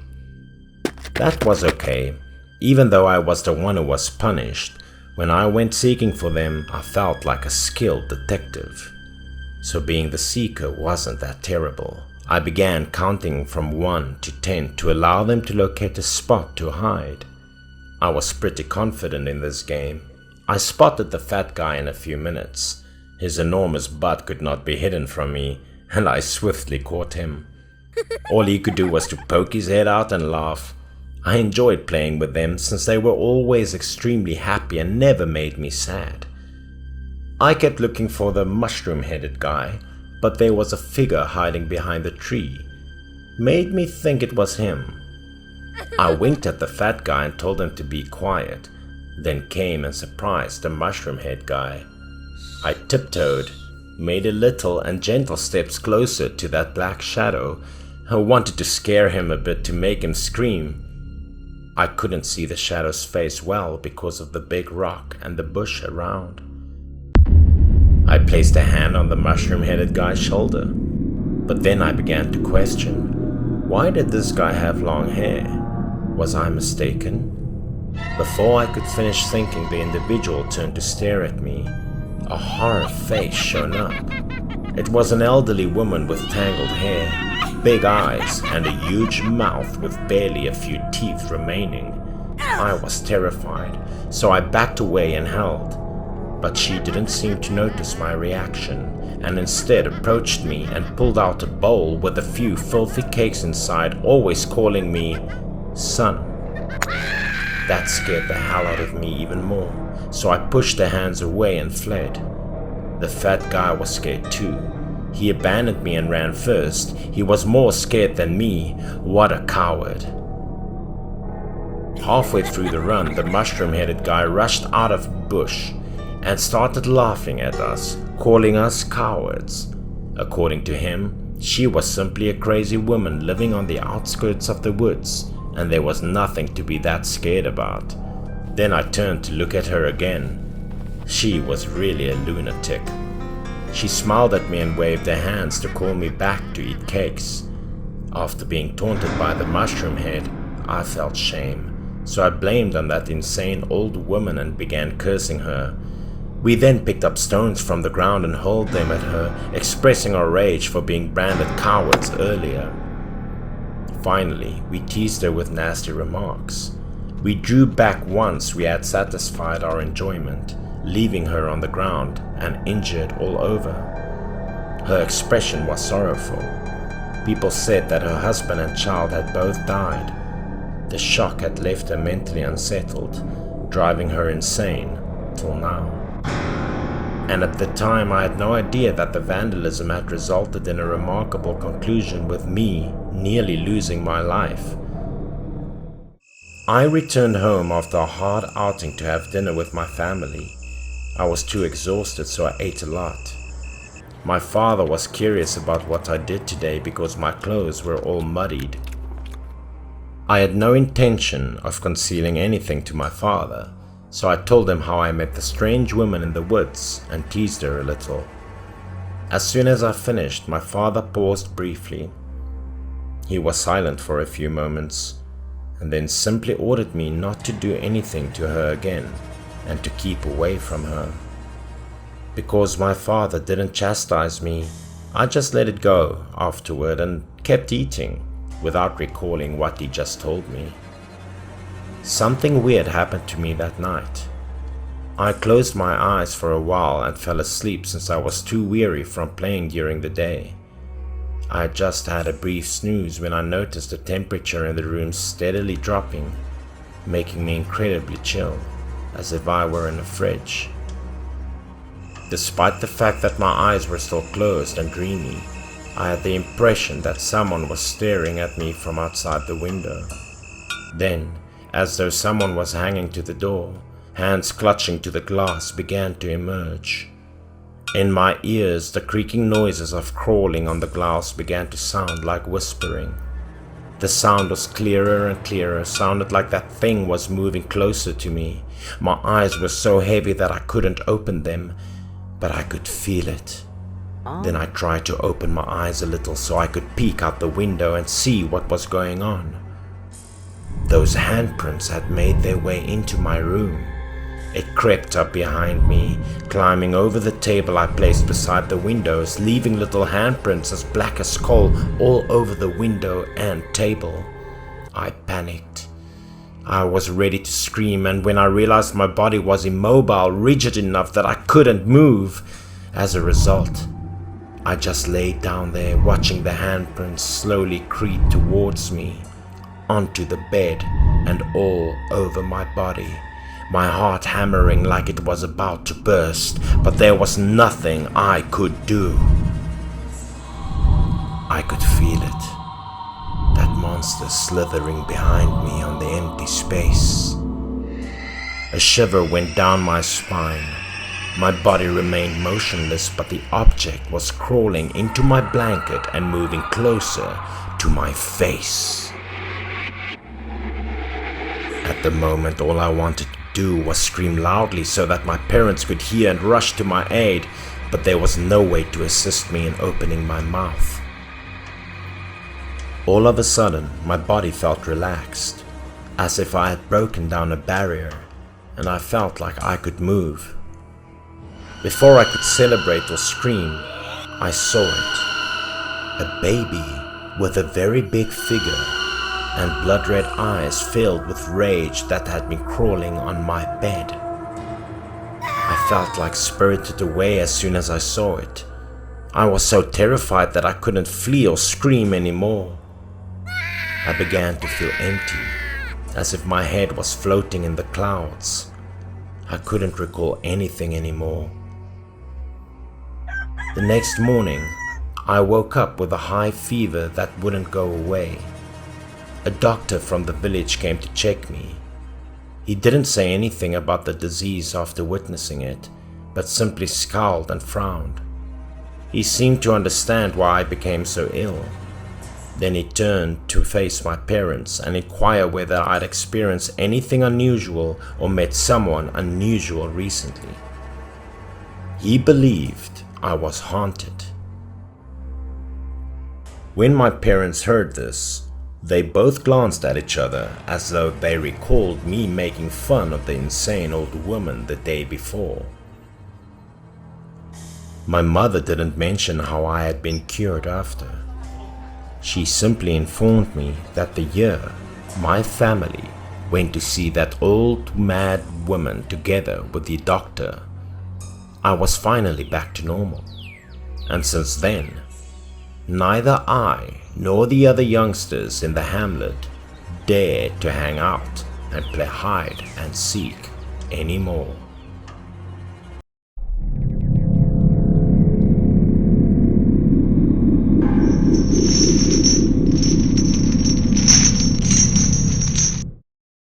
It was the camping trip that has had me obsessing till this day.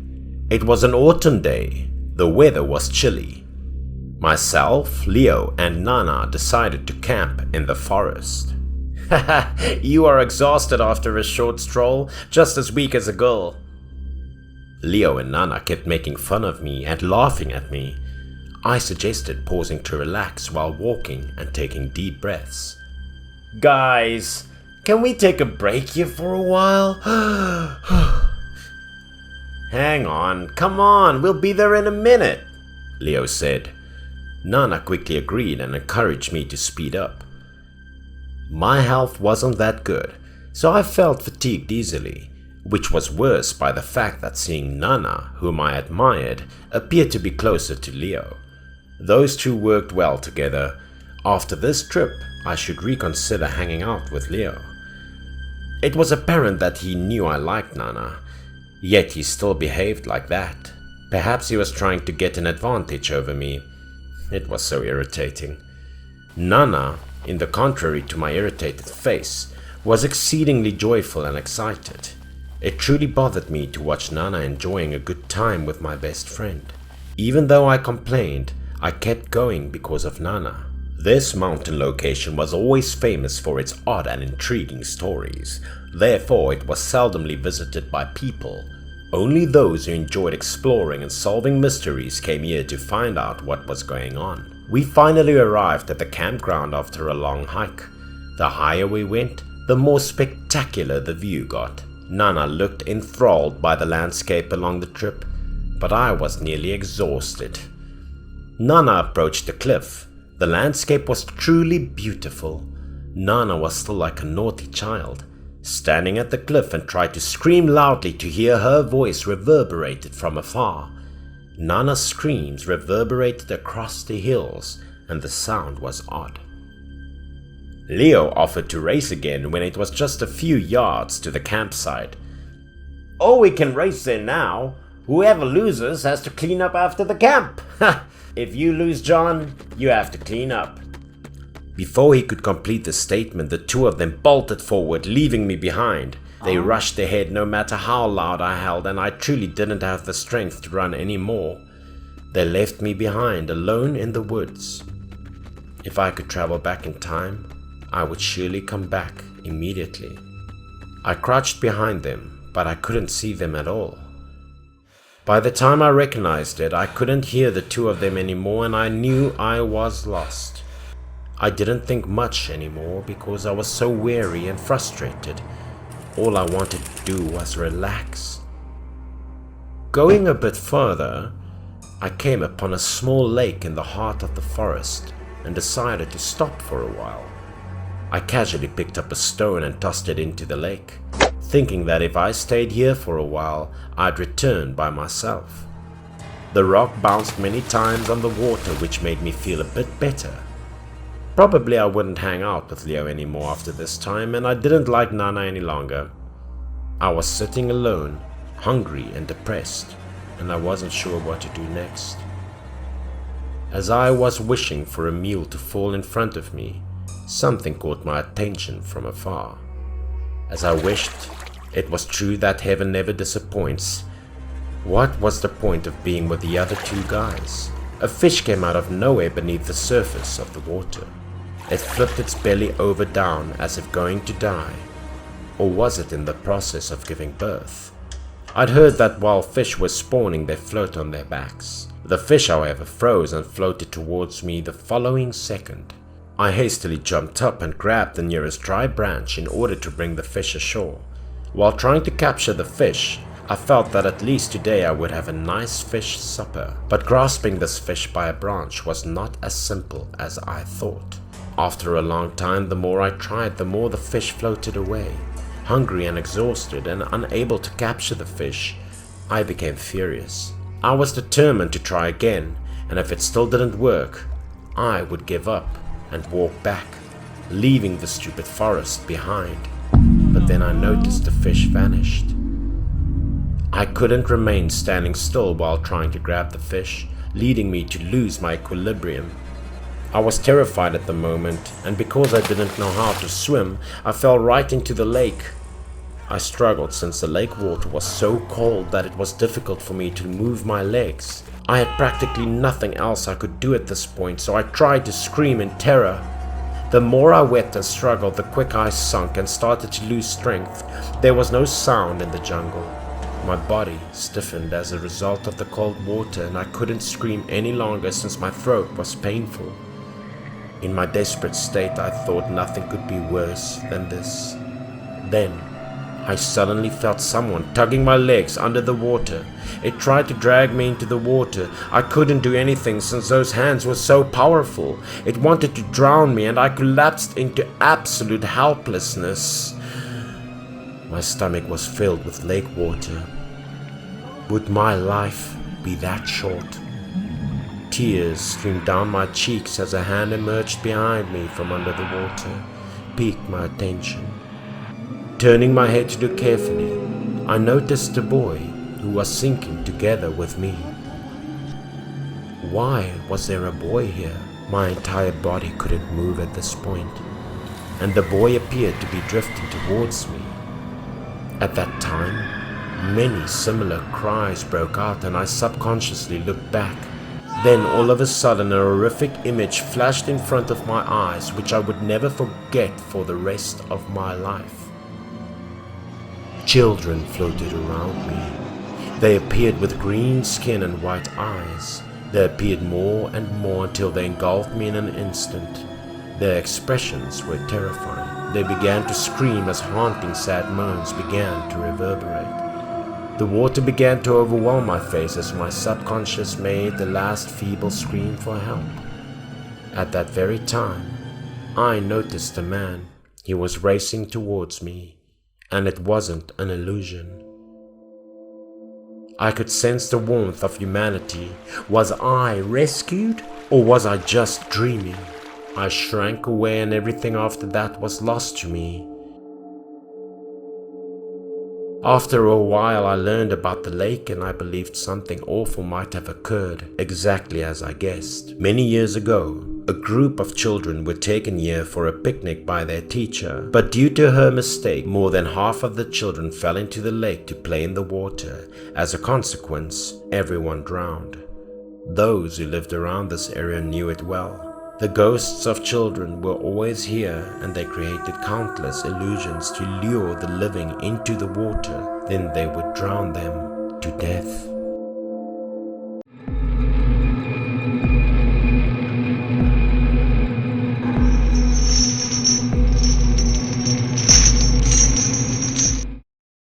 My cousin and I were frequently visiting our grandparents during our summer vacations when we were children. That year was the same. I was around 12 years old and my cousin Shui was the same age. Shui and I were both really interested in pottery after seeing a program on TV. So when the program ended, he and I walked to the back of the hill to collect clay, then formed it.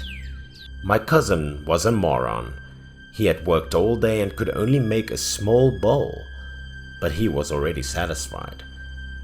As for me, I could make a little human statue, which I was extremely proud of, and it appeared that I also had a knack for molding the statue. After that, Shui enticed me to build a kiln so that they would become pottery, just like on TV, so we started collecting bricks, stones, and soil. We found a lot of stones in the forest and were quickly able to construct a sturdy kiln. Finally, we split up and grabbed a large amount of firewood, which we placed inside with the bowl and the mannequin we created, fired and burned them. We were overjoyed to see the fire roaring, since it meant that we would soon be able to create ceramics as seen on TV. But as we were waiting for the fire to burn, I heard my mother's voice from the village calling out, It's time to come home and eat. So I told Shui that we'd go back to eat together, but my grandma warned me not to play with fire in the forest, since it was extremely easy to start a forest fire. We decided to stop the fire for the time being. We stopped the fire, meaning to return the next day to do it again. We left the clay statue and bowl there. Unfortunately, after eating, my cousin was transported to the city by his parents due to business issues, so he had to follow them. Hearing that, I decided to go there and carry out our clay products to the grandma's house for preservation, and then proceed to fire them when Shui returned. But when I got closer to the location, I was taken aback, since from a distance it appeared that someone was standing there. Looking closer, there was a person standing next to our kiln. Did someone discover the items we made? Because I was young and simple, I immediately assumed that someone was going to steal them. So I went over and held at the person to stop. It appeared to be a man. But when I went to the location, he had mysteriously vanished. There was no trace of anyone, most likely because I confused what was a man for something else. I didn't pay much attention either. Instead, I looked inside the kiln to see whether our clay items had been taken. Fortunately, they were still inside. So I reached inside, grabbed them, and began racing back to the village before it became dark, because it would be dangerous in the forest. Suddenly I heard footfall behind me. It got closer to me every time I ran, and when I stopped it slowed down as if it was following me. I stopped and listened, and everything fell silent except for the wind roaring through the rustling trees.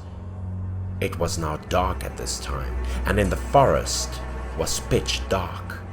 The wind had ceased, and the woodland had become eerily calm. Seeing this, I held the statues closely to my lap and continued walking, but my eyes continued looking behind me to see if I could figure out who was following me. I thought it was the man from before, and indeed, as soon as I looked behind, he was standing there, gazing at me. It was so creepy that I fled as fast as I could to the village without daring to look back. When I approached the village and saw two old men sitting and talking, I was relieved to take a breath. I was expecting the appearance of someone else who would make the other man abandon his desire to pursue me. But the shiver raced down my spine, and I had the feeling that someone was still watching me from behind, so I turned my head to look. A figure in the distance was still following me. I was certain it was the same man. Even though it was a long distance away, I still could see his face staring at me with angry eyes. For a youngster like me, this was too frightening. I didn't dare to stare any longer, but instead turned around and rushed home. I didn't dare to inform my parents that night for fear of getting scolded for starting a fire in the forest. I went to bed early and eventually forgot about the strange man.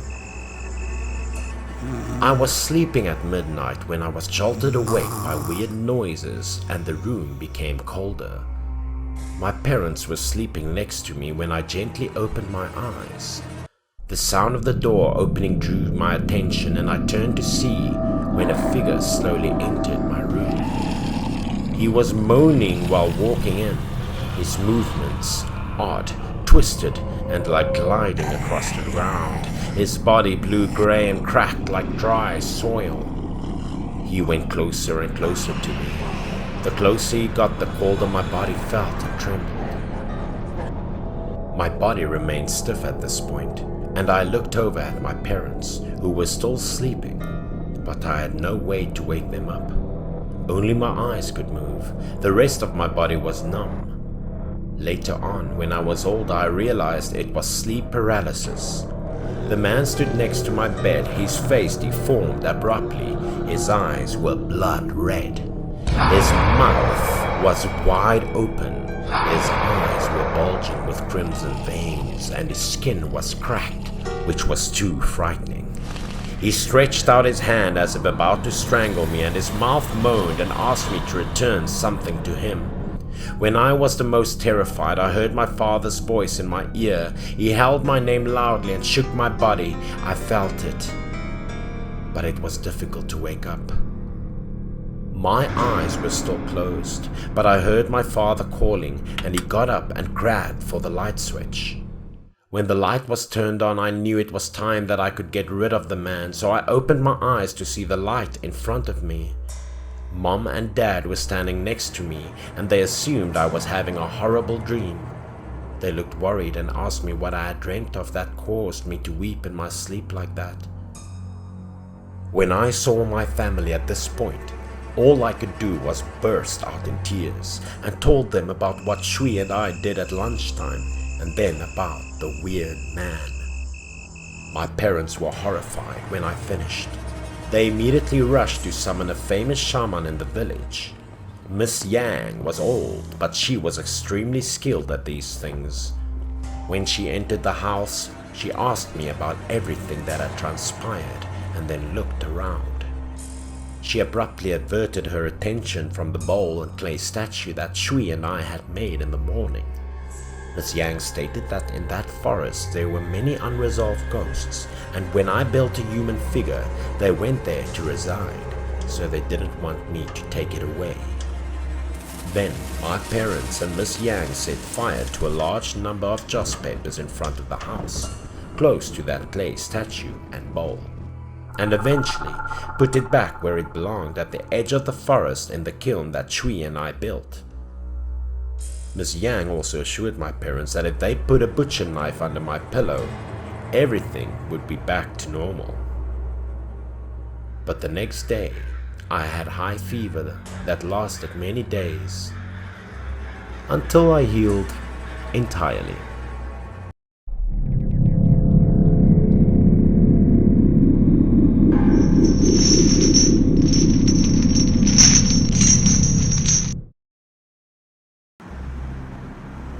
Today, we will come to an extreme horror story. It happened during a camping trip between me and my two best friends, Aiko and Akira. The day we went camping was also the occasion for Aiko and Akira to celebrate their first anniversary of dating. We chose a small mountain village to experience. The three of us quickly entered the village. Because it was deserted countryside, there was no accommodation service here. That made it difficult for us to find accommodation.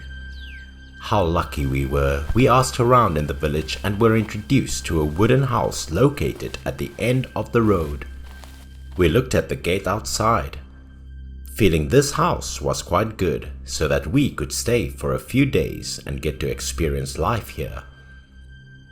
After observing for a while, we decided to go inside and have a look. Either way, we had no other choice. Akira and Aiko went in first, and I stood behind to take a souvenir photo. Inside this house was a large courtyard. If this place was a hotel in the city, even it should be enough to park a car. After a while, from inside the house, an older woman stooped to meet us. She looked old but still quite lucid. She said that there were many empty rooms here. She looked cold and mysterious but acted extremely kind. She quickly opened the door and invited us in to take a look at the room. The first room she took us into was a large bedroom. Inside was a bed big enough for all three. We were very pleased with this room. But seeing Akira and Aiko's intimate gesture, the older woman immediately asked us to stay in two different rooms so that the couple could have their own space. At first, we refused because we were afraid of the cost. But when we heard that she would reduce the price, Akira and Aiko immediately agreed. So the landlady took me to the next room. This room seemed smaller compared to Akira and Aiko's, but if I was alone, it was great. That evening, we changed clothes and went to walk around this village for a bit. Then we found a local eatery on the side of the road. Seeing that the restaurant was also small, we invited each other to eat there. We ordered a local rice table. The hostess happily welcomed, brought all the hot and fragrant dishes out. Judging by our attitude, she also partly guessed that we were tourists from far away. So the owner of the restaurant not only invited us to add a special dish, but also asked us where we were renting and if we had found a satisfactory place to rest. I was honest and told her that we rented a room in the old house at the end of the street. The owner was an older woman. After listening, the owner of the restaurant was very surprised and panicked. She looked at us. Her attitude slightly changed. That made it very difficult for newcomers like us to understand. I asked her what was wrong with that house, but the owner of the restaurant was very hesitant. She said nothing more, only told us to move out of that strange and dangerous house quickly. After that, she went straight to the counter without saying anything to us. That surprised the three of us even more. After eating, we took each other back home. The house was still very normal, and there was nothing dangerous, as the owner of the restaurant told us earlier. We walked inside without any warning, happily greeted each other, and then went back to our rooms. Aiko and Akira also returned to their rooms. That night, alone in my room, I kept tossing and turning, unable to sleep. In the middle of the night, my stomach suddenly twisted in pain. I didn't know the reason why. I quickly sat up, agonizingly clutching my stomach, and walked out the door. I was about to run over to Aiko and Akira's room to get medicine for my stomach ache, but the pain made it impossible for me to walk. I went straight to the toilet, gnawing on my loneliness in the quiet night. After dealing with my trouble, I went straight to my room. On the way, I passed the landlady's room. Seeing that the house owner's room light was still on, I suddenly remembered the story of the restaurant owner. I stopped curiously, looked inside to see what this older woman was doing. But the scene in the room aroused suspicion in me. I leaned back, trying to regain my composure. After that, I decided that I would follow this mysterious older woman's movements to see what she wanted to do. I saw her standing in the room, hands clasped in front of the altar, muttering a few words as if she were talking to her 2 children. I tried to look closely at the characters on the altar image, feeling more and more goosebumps with the magic action this older woman was performing. I discovered on the altar the remains of her 2 children. They looked quite young and very happy. Then she picked up the 2 dolls on the table, her murderous eyes looking at them as if they were plotting something. The older woman then cast some strange spells that I didn't understand, and then climbed onto a stool. She threw a short rope on the ceiling pole. At first, I thought she was about to commit suicide. But it wasn't that the length of the rope wasn't enough for her to hang herself. Then she let out a devilish laugh and picked up the 2 dolls. Her mouth was constantly demanding revenge for her daughter and son-in-law. The most frightening thing was that this older woman hung 2 dolls at the end of the rope as if she was trying to kill someone. Then she let the 2 dolls float in the air under the ends of 2 ropes. I witnessed the strange sight and actions of this woman and suddenly shivered a little. I thought this older woman was just a weird, crazy woman. Seeing that it was not my business, I went straight to my room to sleep again, not paying any attention anymore. As I walked, I reassured myself to forget the horror story of the older woman. In other words, I wanted to stop obsessing over what I just witnessed. Her cruel words kept ringing in my head. The image of her 2 children suddenly appeared in my mind, making me realize something quite important. A bad premonition suddenly appeared in my mind about the safety of my 2 friends. I hurriedly ran to Aiko and Akira's room to have a look. At first, I stood outside the door to call, but no one answered. Unsure, I pushed open the door and rushed inside. When I entered the place, a horrifying scene happened before my eyes. I saw Aiko and Akira hanging in the room, their pale bodies looking like the 2 other dolls. Fast as lightning, I hurriedly brought my 2 friends to the ground. After that, I performed CPR on them. Their bodies were still warm, but their breathing was very weak. Fortunately, a few minutes later, 2 of my friends were also breathing, and I quickly alerted the police. The local police quickly arrived at this house to take statements. 2 of my friends were too scared to tell the police anything. As for me, I recounted what I saw the older woman doing in the room. The older woman was also arrested soon after and taken directly to the police station. The following morning, we were booked by the police for 3 bus tickets back to the city. Sitting in the car, I felt the tension. Aiko and Akira must be panicking. They said that last night, while they were sleeping, suddenly they heard someone calling their names by the bed. At that time, both of them tried to listen carefully, and it was clear that it was a man's and a woman's voice. They blamed Aiko and Akira for daring to be happy in their bedroom. After hearing that, they were startled to wake up, seeing two ghosts standing at the bed staring at them with hateful eyes. The two of them also had a soft and devilish smile.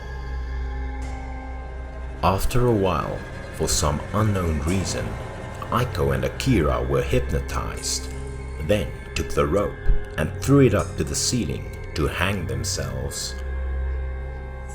After a while, the two ghosts suddenly disappeared, and the room was filled with horror and laughter. I was surprised to hear Akira tell the story. His face still couldn't hide the fear. It was not until later that I learned that the older woman's two children had hanged themselves in their room when they were the same age as us.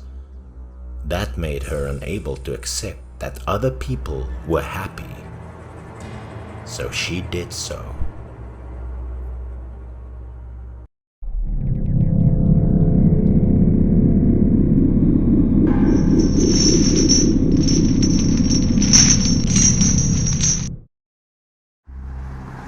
My father had been a truck driver for nearly 5 years. Almost every route he was familiar with, and especially had a very wide relationship. After a long time driving a rental truck, my father talked to my mother about buying and driving a truck on his own to make more money. My mother did not object, but it was not easy to buy a truck because she was a bit worried about finances at the time.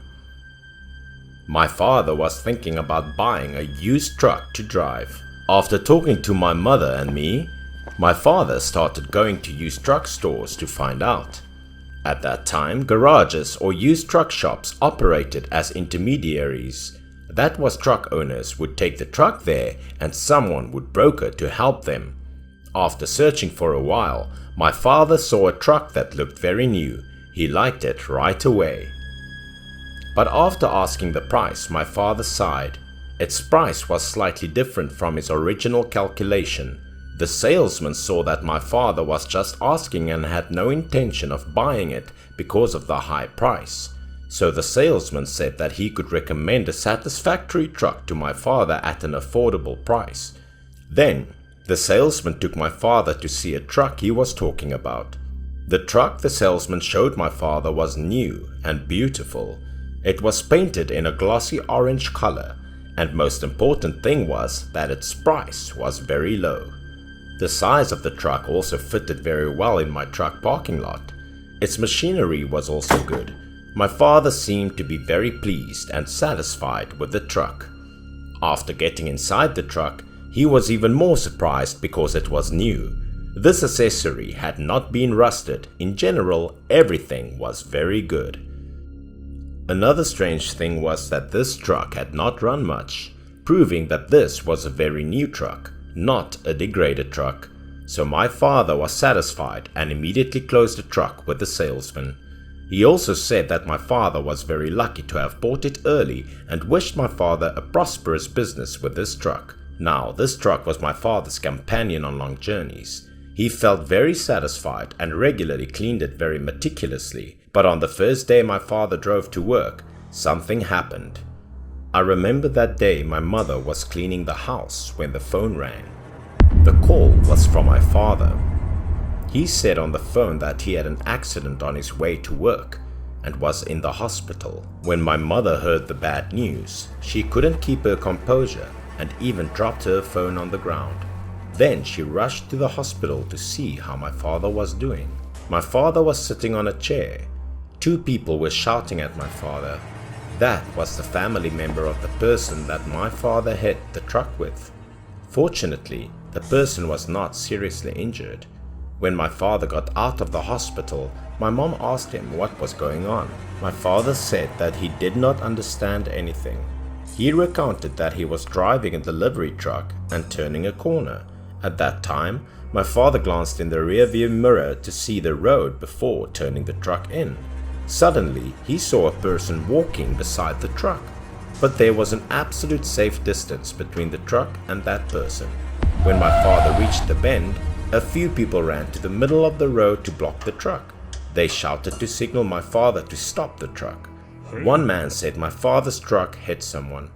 My father did not know what happened, but to be safe, he quickly braked and stopped the truck.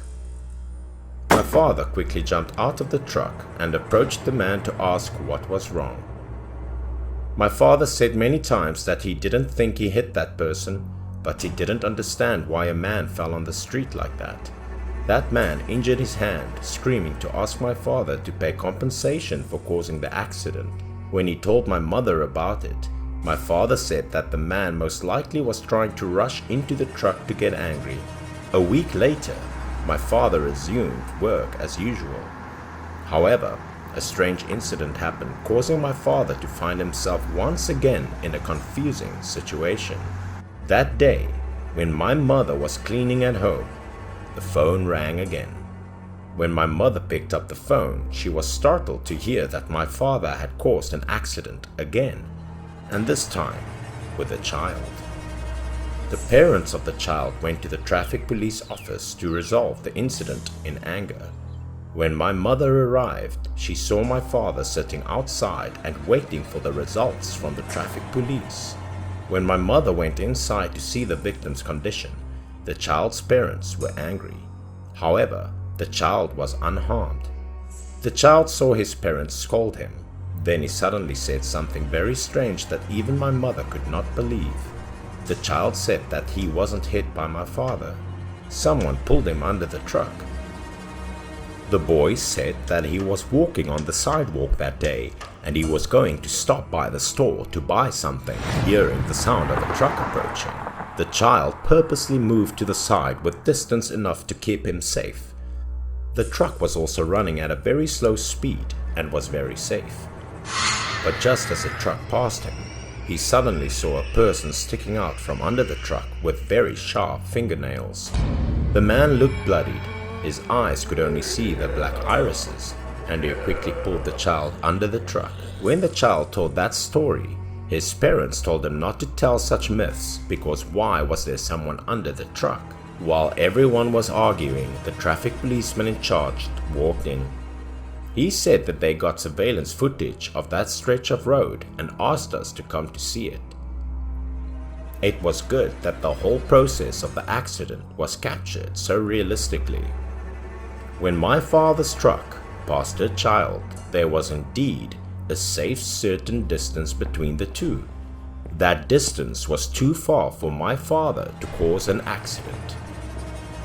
Suddenly, the child seemed to be dragged under the truck like on camera, but at this point we didn't see anyone under the truck.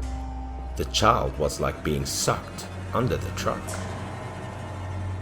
When it was clear, the child's parents took him out of the police office and did not make any further claims. My parents were on their way home when a policeman called back. He asked my father if the truck had to be purchased below market value.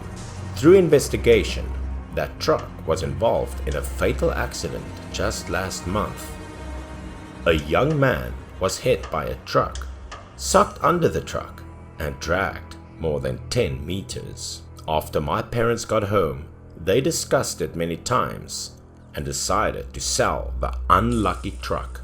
It had been a few years since this happened, and my father still drove someone else's rental truck and never mentioned the idea of buying his own truck anymore.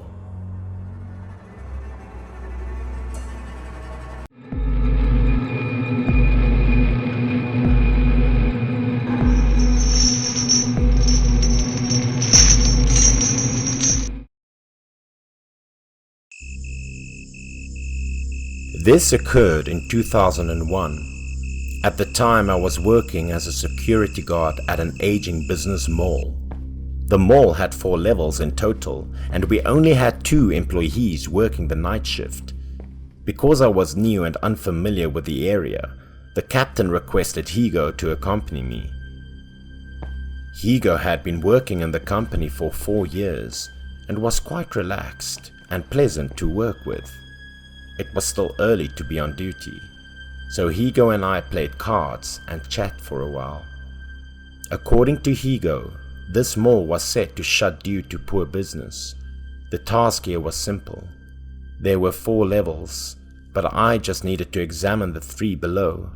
There was no need to check the 4th. When I heard it, I was intrigued and wanted to ask him why I couldn't get to the 4th level. Was there something forbidden up there? Higo saw my curiosity and placed a card on the table. Told me a story about the 4th floor of the mall. He claimed that 3 years ago, this location had a security guard called Sun, a new employee looking for a position. That day, he was on duty at night. There were 2 people on duty at the time, so one volunteered for patrolling the 1st and 2nd floor to save time. Sun was in charge of the 3rd and 4th. Called it patrolling, but in fact, they just had to walk around. They were primarily fashion and souvenir booths. Sun was ready to walk downstairs after patrolling the 4th floor when he heard the laugh of a woman behind him. The unexpected laugh scared him to death in the middle of the night, and he swiftly turned around to inquire, then proceeded to the entrance of the corridor to verify. The weird thing was that the corridor was completely empty, with not a single person in sight. Sun walked from one end to the other, but seeing no one made him feel odd. There was no way he could have misheard anything. He paused in front of a closed-door window, and at that moment Sun felt a chill down his spine, as if there was something near that he couldn't quite put his finger on. He was ready to head downstairs when he heard more eerie laughter behind him. Sun abruptly shifted his gaze, too terrified by the scene in front of him. Sun observed something scary. He saw the mannequins in the shop behind him, gazing at him with pale eyes, grotesque features, followed by demonic laughter. Sun was so terrified that he recoiled. After a long time he stood up and hurried downstairs. Higo claimed that Sun panicked that night and was already frightened, and that he was eventually dismissed by the firm. What Higo said was extremely frightening, and I wasn't sure if he was attempting to scare me or not. But Higo was dead serious and didn't appear to be kidding. After finishing the story, he said he went to his checkpoint. I followed Higo out of the security room. He assigned me to patrol the 1st and 2nd floor while he walked up to the 3rd floor personally. The mall would shut down the escalator at night and would have to rely on an outdated elevator to go up and down. Higo stepped into the elevator and instructed me to contact him on the walkie-talkie if anything went wrong. I began patrolling the 1st level by myself, and I was still terrified of what Higo mentioned earlier. In 3 steps, I virtually completed examining the 1st floor. Then I reboarded the elevator for the 2nd floor. I pressed the button and the old elevator began to groan and rise. As predicted, this retail complex was in disrepair. Just then, something unusual happened that gave me shivers. The elevator didn't stop when it reached the 2nd floor, but instead went higher. It continued till it reached the 4th floor before coming to a halt. This terrified me. I felt nervous of something that I couldn't name, and as the elevator door creaked open, I didn't dare to take a deep breath. Thankfully, there was nothing outside the door. I immediately hit the button to lock the elevator door down to the 2nd floor. The outdoor space was extremely dark, which made me impossible to calm down. But the buttons didn't work, and the elevator door wouldn't close either. And I had a feeling that if I didn't get out of here quickly, there would be horrible creatures coming after me. At that time I remembered the walkie-talkie, so I grabbed it and dialed Higo. But the radio couldn't connect to Higo and instead created a rustling sound that sounded like interference. I dialed it 3 times in a row. I couldn't stay in the elevator any longer. Perhaps it had actually broken, so I walked out. As soon as I entered the 4th floor corridor, just as Hugo said, there were windows on both sides with many mannequins inside. I lowered my head to try to walk straight and told myself not to look at them. But my curiosity compelled me to lift my eyes to examine. And it was terrifying because these mannequins had monstrous features and were staring at me. I proceeded to the end of the corridor where there was an anti-theft door and took a slow, deep breath to calm myself down. The escalator was directly in front of me, and it was probably my only way out right now, so I kept walking with my instincts attempting to shine the torch forward. Suddenly, I spotted the door, perhaps an exit, but when I pushed the doorknob, it was closed. At this moment, the door was jammed, making me even more terrified. I tried my hardest to open it. I grasped the door handle with both hands and pulled it back as if something was held behind. But then the door slammed open unexpectedly. Not only that, but the objects within truly terrified me. There were a number of odd individuals tumbling towards me. I gazed at them in disbelief. These guys had horrible features and no limbs. I couldn't get away, and I was crushed down. They appeared to be damaged mannequins that had been packed inside the warehouse. These were the types of models found in clothes retailers.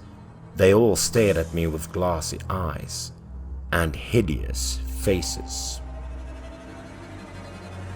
That sensation terrified me. I was so scared and took a step back. Those mannequins were scattered on the floor.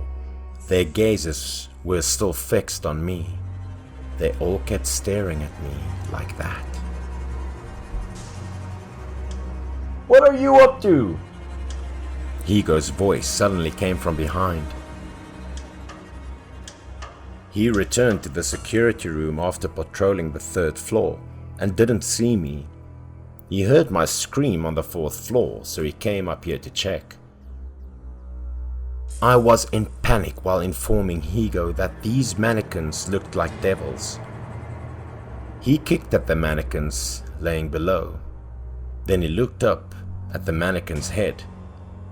He looked at it and said, they were normal. Perhaps it was because I was afraid of the other tail, so I looked at it incorrectly. What was unusual was that once Hugo arrived, those mannequins went back to being normal, simply a collection of damaged clothing mannequins. So Hugo threw them into the dustbin. Hugo and I returned to the security room.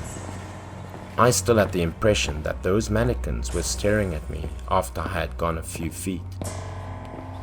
I worked in the mall for 2 months before it closed. I was also not paid. Just that bizarre experience that I would remember for the rest of my life.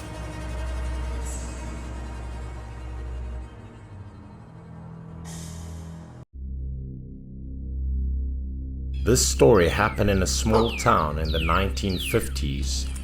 The story was told by my grandmother to my mother. Now my mother told me the story again. At that time, the life of the people in town was very poor. Their ideology was also very backwards.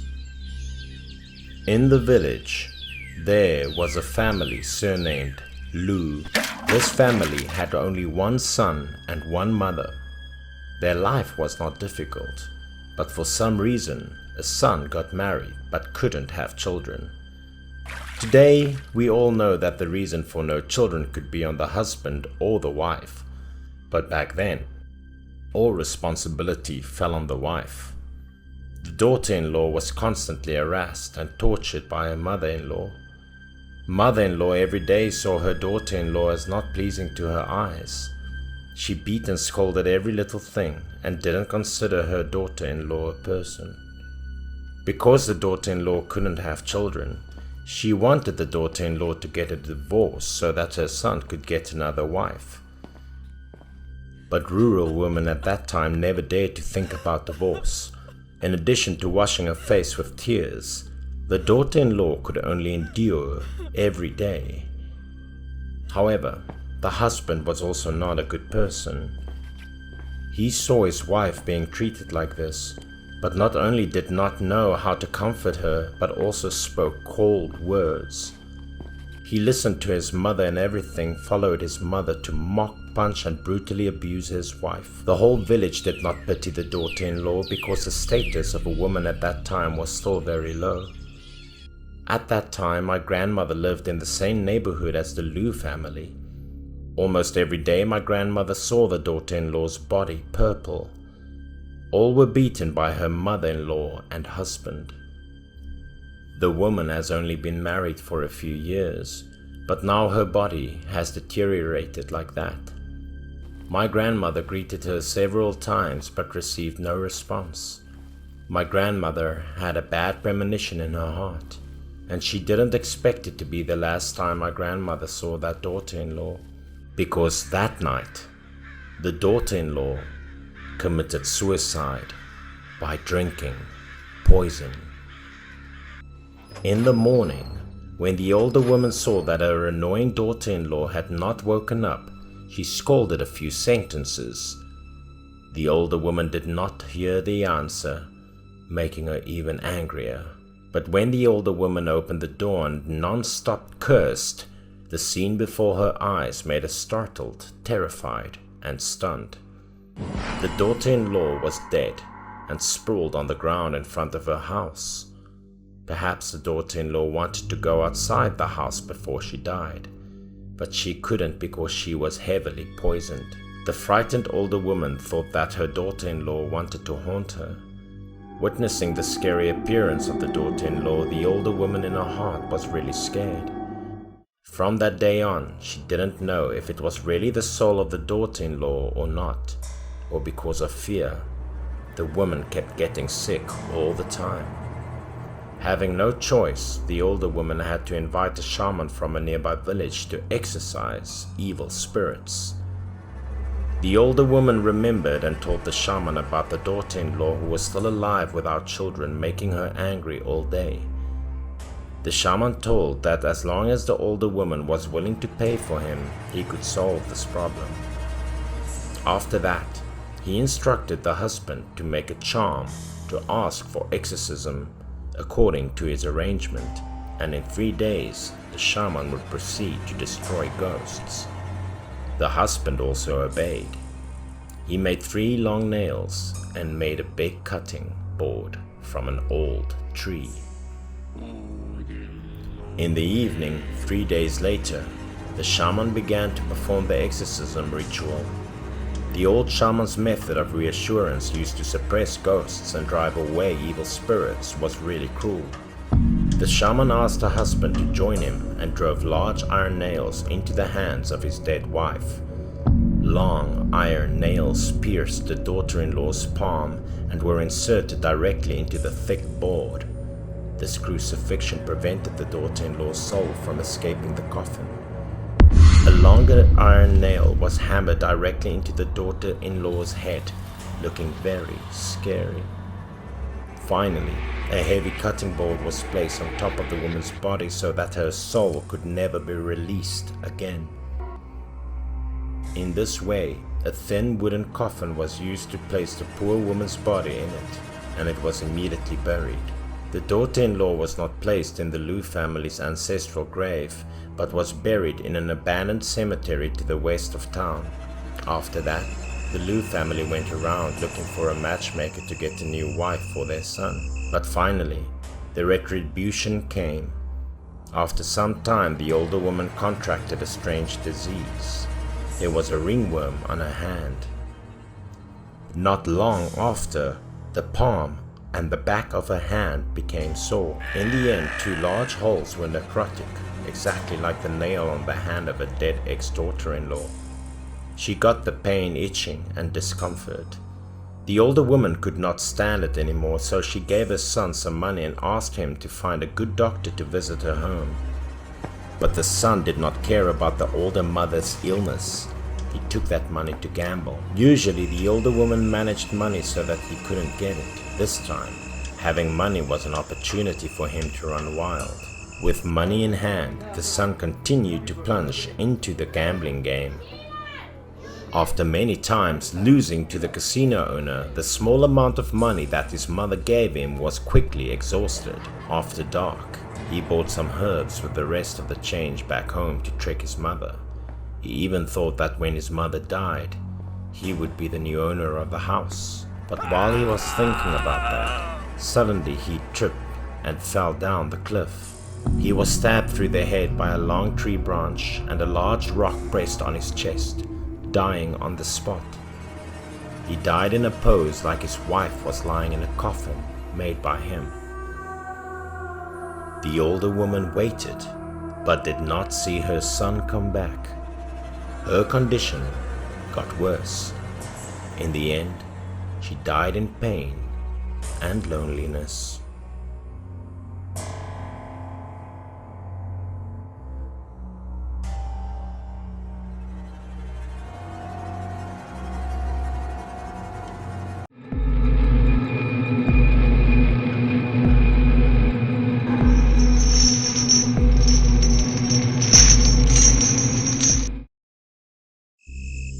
When I started university 5 years ago, my parents rented me a small flat in an old apartment building near the school.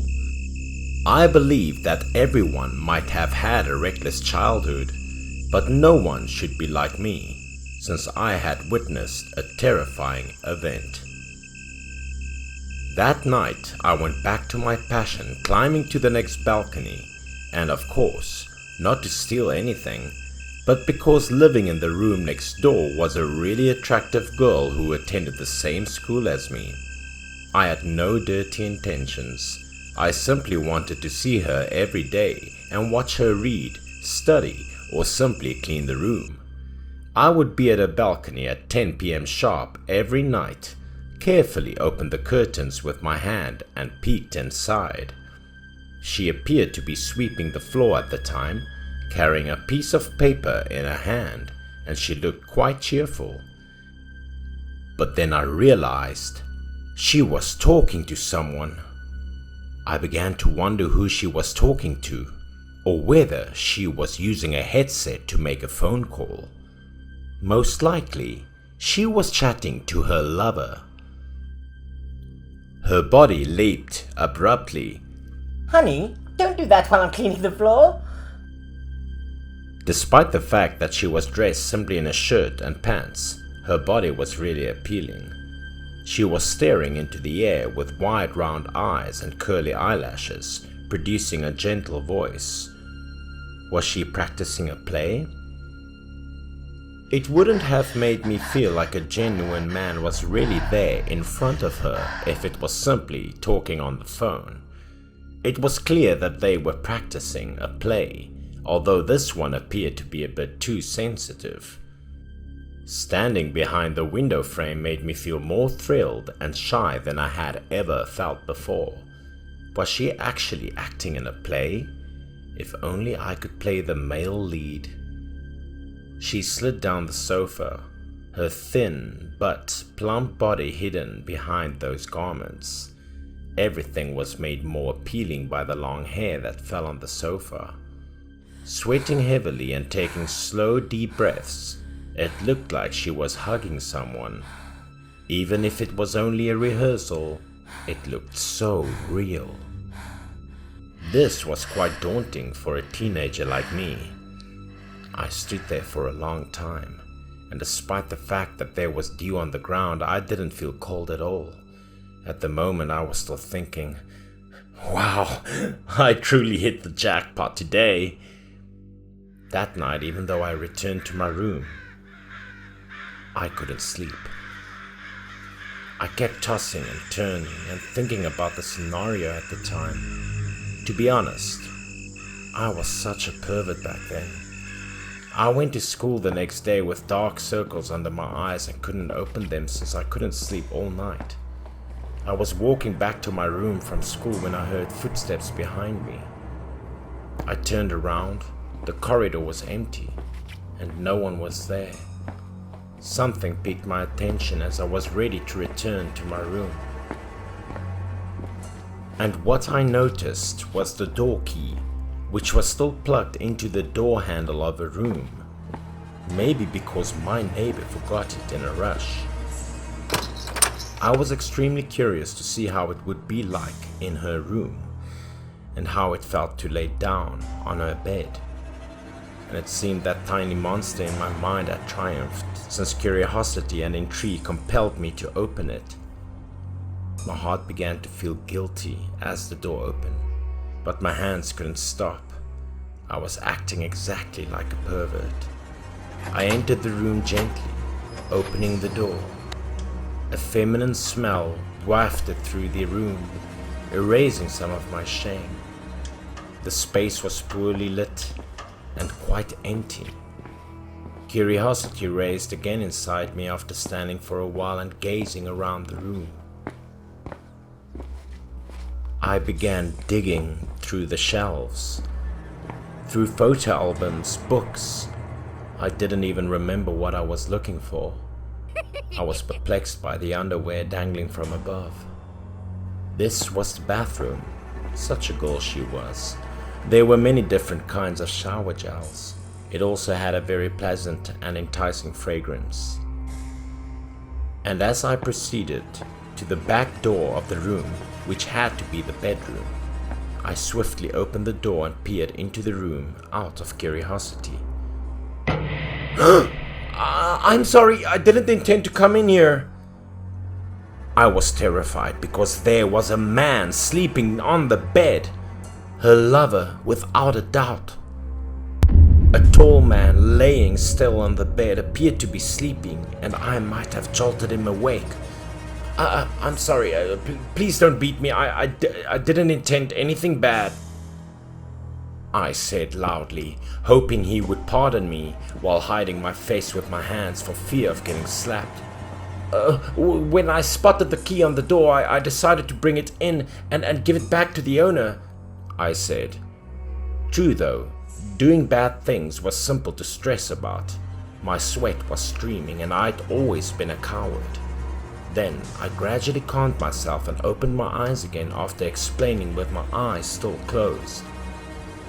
What a strange thing it was for me to summon the courage to face him in the eyes. He was like a statue, laying immobile on the bed. Only now I got the courage to investigate further, and it turned out to be a humanoid statue. It's a statue? What brought it here? I was still sweating heavily and terrified. A frightening noise sounded from behind me before I could restore my calm. The door behind slowly opened. Perhaps there were still people at home. There had to be someone inside, or the door would not have been opened. However, when the door was fully opened, I was able to see well inside. Oh, what a dreadful sight I would never forget. It was the kitchen, and there was a dark shadow standing there, shaped like a human. But it was simply a murky, hazy shadow, and it was slowly making its way towards the door, and me. The closer it approached, the more its shape twisted, becoming even more horrifying. My legs were paralyzed and I couldn't move. I was standing at the door, trying to get out. I was able to jump out the door with all my remaining power and fell to the ground. And as soon as I got out the door, I collected all my bravery and kicked the door shut in the aim of locking the monster inside. After that, I sprang up and sprinted like an athlete, wishing I could get out of this place as soon as possible. All of my tiredness and exhaustion when I got home from school vanished. I could only close my eyes and run oblivious to the moon. That night, I went to a friend's house to sleep, and I didn't dare to tell anybody about it because honestly, I hadn't done anything to be proud of back then, and telling it would be humiliating. After a few days, I notified my school that I was going to live in the school dormitory, and now that I've had the confidence to tell you this narrative that I've kept concealed until now, I'm sharing it with you in this video.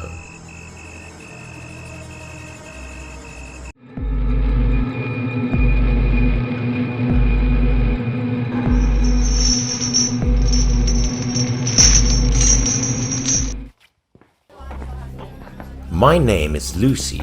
Since being seriously ill when I was young, I could see scary things around me.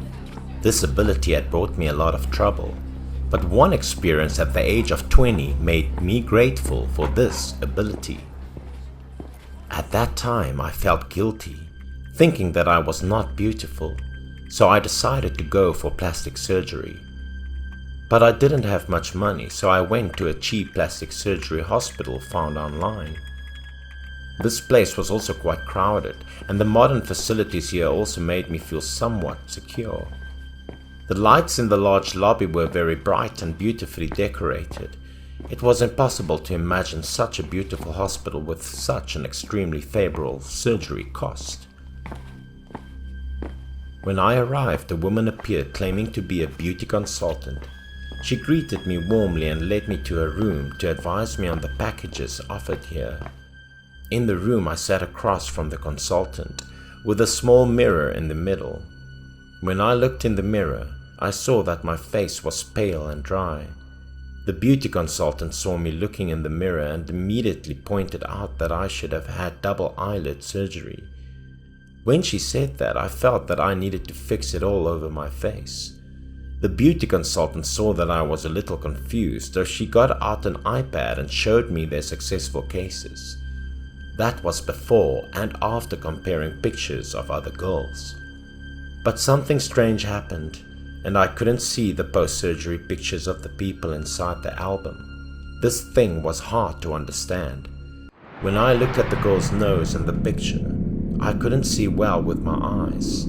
Everything was very blurry and pale. I felt something was wrong, so I told the beauty consultant that I would go home and think about it some more. After hearing me say that, the beauty consultant said that if I was still interested or concerned about the cost, the hospital could reduce it even more. So I agreed. The following day I went to the plastic surgery hospital alone according to the scheduled appointment.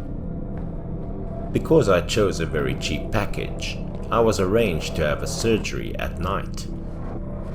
The consultant referred a doctor to me and said that this was my primary surgeon. Strangely, I saw something appear beside him. At this time, I was worried when I saw a black shadow just clinging to the doctor. After going to the consultation room, the doctor arranged for me to sit in a chair and started drawing the contours of my face. He also showed me a mirror and asked me to confirm the lines of the monolid eye so that when in surgery, the accuracy would be high. But I suddenly saw a girl appear behind me in the mirror with a grey color. That thing gave me a bad feeling about the place. I suddenly panicked and turned around to look behind me. The doctor did not understand why I was so startled, but I saw that there was nothing. Behind me, just a clear glass window reflecting my somewhat horrified face. The doctor was taken aback by my actions and hurriedly asked me what was the matter. How are you such wide eyes? Are you dissatisfied? I regained my composure and was a little scared inside. I told the doctor that I did not want the surgery anymore. He said double eyelid surgery was a simple surgery and advised me not to worry too much. He said I should quickly put on the patient's clothes to do the surgery. So I also hoped the doctor would do it quickly for me.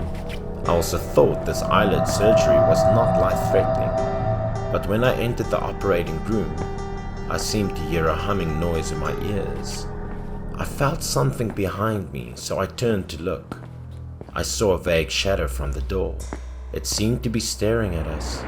A nurse arranged for me to lie on the operating table and prepare to inject the anesthetic. My heart was still very anxious right now. I was restless. When I learned that I was going to have surgery, my mood was messy. I worried about possible side effects. The nurse told me that I didn't have to worry about it. It was completely safe for me since it was just a minor surgery. However, when the anesthetic was injected into my body, something strange happened. I started to feel dizzy, and sizzling sound in my ears immediately became very loud.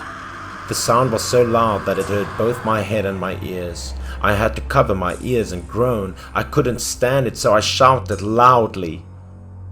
The doctor and nurse were shocked by my actions. They thought I might have been allergic to the anesthetic. I feel everything around me changed, becoming hazy. I was very uncomfortable, so the doctor asked me to stop the surgery and help me remove the headband used to fix the head. When I looked up, I saw the ghosts surrounding the doctor become extremely clear. It was the first time I had seen it so clearly. It was a very scary, disfigured face, swollen flesh and many scars on the skin. The head was very big and the whole body was swollen. I didn't want to look anymore and covered my eyes. The ghost didn't seem to move but just followed the doctor closely. I sat up, my heart racing. At this moment I caught another glimpse of something terrible behind me. When I looked back, it turned out to be 3 other deformed ghosts. Their faces and bodies were both uneven. There was even a female ghost whose chest collapsed. I couldn't contain myself anymore. I screamed in utter fear. I panicked and ran out of the operating room with all my might, despite the doctor and nurse's objections. As I ran through the corridor, I didn't know if I was hallucinating or not, because I saw a ghost in the window of the counseling room. There was also another ghost crouched down in the corner of the hallway. All around me ghosts appeared clearly. I rushed into the room of the beauty consultant and asked her for a refund because I wanted to leave immediately. However, the beauty consultant woman calmly withdrew the contract and showed me, and I realized that I was greedy for short-term interests and signed a stupid contract. Obviously, I was just injected with some anesthetic and didn't do anything. In the end, I only got some money back. The beauty consultant even sent security guards to watch me leave. Even though I was angry, there was nothing I could do. After this, I only occasionally went to the internet to look up news about this plastic surgery clinic. I hoped that one day they would be launched in a better form. Finally, I saw information that a young girl had committed suicide because of the failed plastic surgery. This news caused heated discussion among netizens, leading to the investigation of this plastic surgery hospital by relevant departments, and it had to be closed down.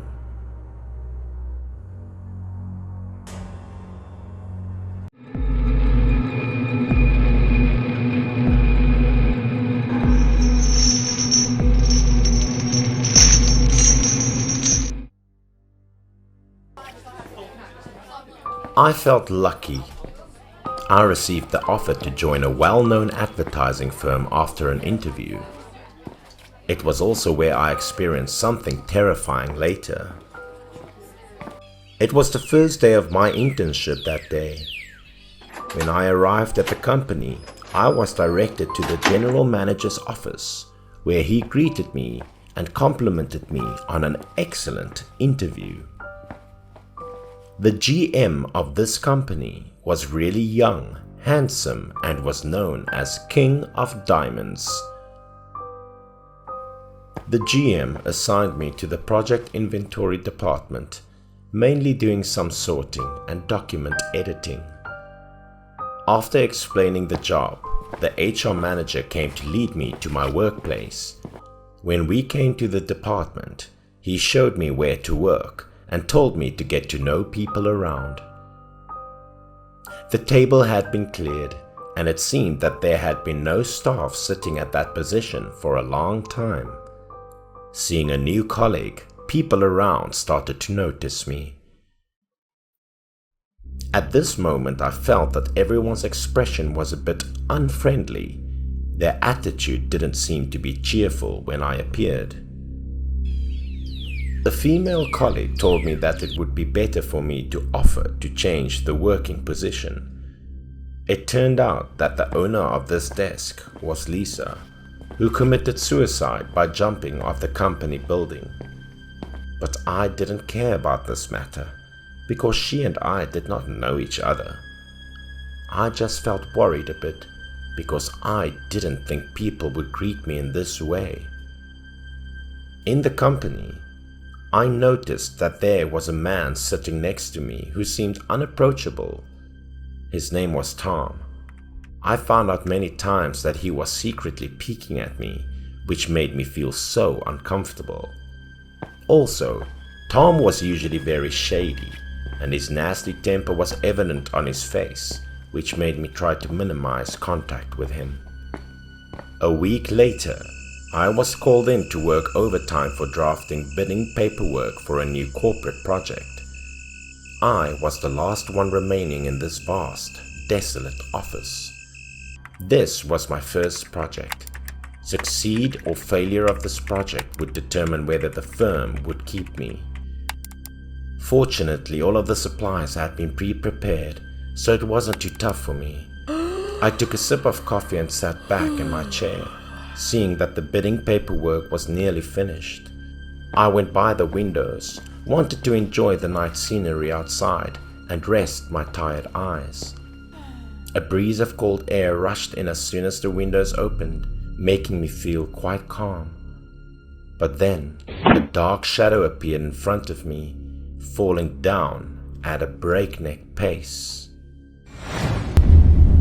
Even though it was just for a split second, that figure passed me and dropped below. I instantly pushed my head out and glanced down. I was terrified, but there was nothing odd down there. My heart was still racing. I could tell that I saw someone falling from the building just now. Then I returned to my seat and deliberately placed my palm on my forehead. I was reclining back in my chair. All out of a sudden, the office lights went out. My computer screen went black at the same time. I instantly leaped out of my chair, knowing that the bidding paperwork I had been working on earlier had not been saved, and that if the computer crashed, the entire night's effort would be gone. So I checked from the top to the bottom, and this time it was really gone. The power in this building had been turned off. Suddenly the screen just switched on. Even worse, a video began auto-playing on the screen. This video scenario seemed quite familiar. Wasn't this my office? The video feed was zoomed in and finally mirrored on a desk. This desk resembled mine. But the woman at the table wasn't me. She was a total stranger who was typing in front of the computer and appeared to be working hard and concentrated. But then two arms appeared from behind her, covering her lips and pulling her back. According to this force, the woman was taken aback and leaned back. Then she fell down on the floor. The woman's legs were continually straining in the next shot. After a few minutes, the woman was able to release herself. She bolted in the direction of the camera, her clothing strewn, and in a panic. At that moment, the video screen was jammed. The camera frame went back and showed the top floor of the office building, where the woman was being pushed towards the rooftop railing by someone. Her expression was filled with terror, and she implored the guy. However, the person who was tormenting her was still unable to be seen clearly. That man approached cautiously, but she gave up and leaped down below at that point. The man or person didn't appear to anticipate the woman to be so rash. He went over after the woman jumped down and peered down below. At this point, the man's face emerged clearly in the camera. It was the general manager, and I couldn't believe my eyes. The murderer in the video was really him. What was more unexpected was his remarkable serene look. The screen then returned to its previous state of noise, but the computer let out a horrible wail. I jumped out of the chair, startled and now in panic. But what was even worse was that when I glanced up, there was already a person seated on my chair. She was the woman in the video right now. The woman's eyes were transfixed to the computer screen, tears as crimson as blood streaming down her face, her body and clothing stained in blood. Too terrified, I ran to the door with all my strength. However, when I arrived at the entrance, I was unable to open the office's glass door. The wail behind was becoming louder, piercing my heart, and I was sweating profusely. My legs were mushy, and as I clutched the glass door handle, my entire body trembled. A person arrived outside the door in the middle of my anguish. It was Tom, but he didn't gaze at me, tears in his eyes instead. He was staring straight into the office. The odd thing was that when Tom yanked on the door handle, the glass door instantly opened as if it had never been locked. A breeze blasted out of the room at the moment Tom opened the door. Both Tom and I stared at the desk at the same moment. The woman had left, the chair was vacant, and the drapes were only faintly swaying. Tom eventually returned to face me at this moment and said, What happened? Wasn't Lisa just here? When he said that he had just seen Lisa, I informed him that it was true that I had just met Lisa. She also showed me a video on my computer of her leaping from the building and the CEO murdering her, I added. When Tom heard this, he dashed over to my computer. That a video was saved on my computer desktop, and the video substance was identical to what I just viewed, which shocked Tom. The next day, using the video as proof, the company's GM was arrested. He was accused of causing Lisa's death after being sexually harassed by him. Later, I discovered that Lisa was Tom's lover, despite the fact that they had only known each other for a month. Tom seemed to have lost his enthusiasm in work and life after discovering that Lisa committed suicide. That night I met Lisa. Tom was depressed. He was smoking in front of the company. When he noticed the office lights were turned off and a scream was heard, he took it as a terrible omen and raced up to see what was going on. The cops were baffled as to who made the video. However, there was no evidence of editing in the video material, leaving the general manager unable to resist when questioned and forced to lower his head to admit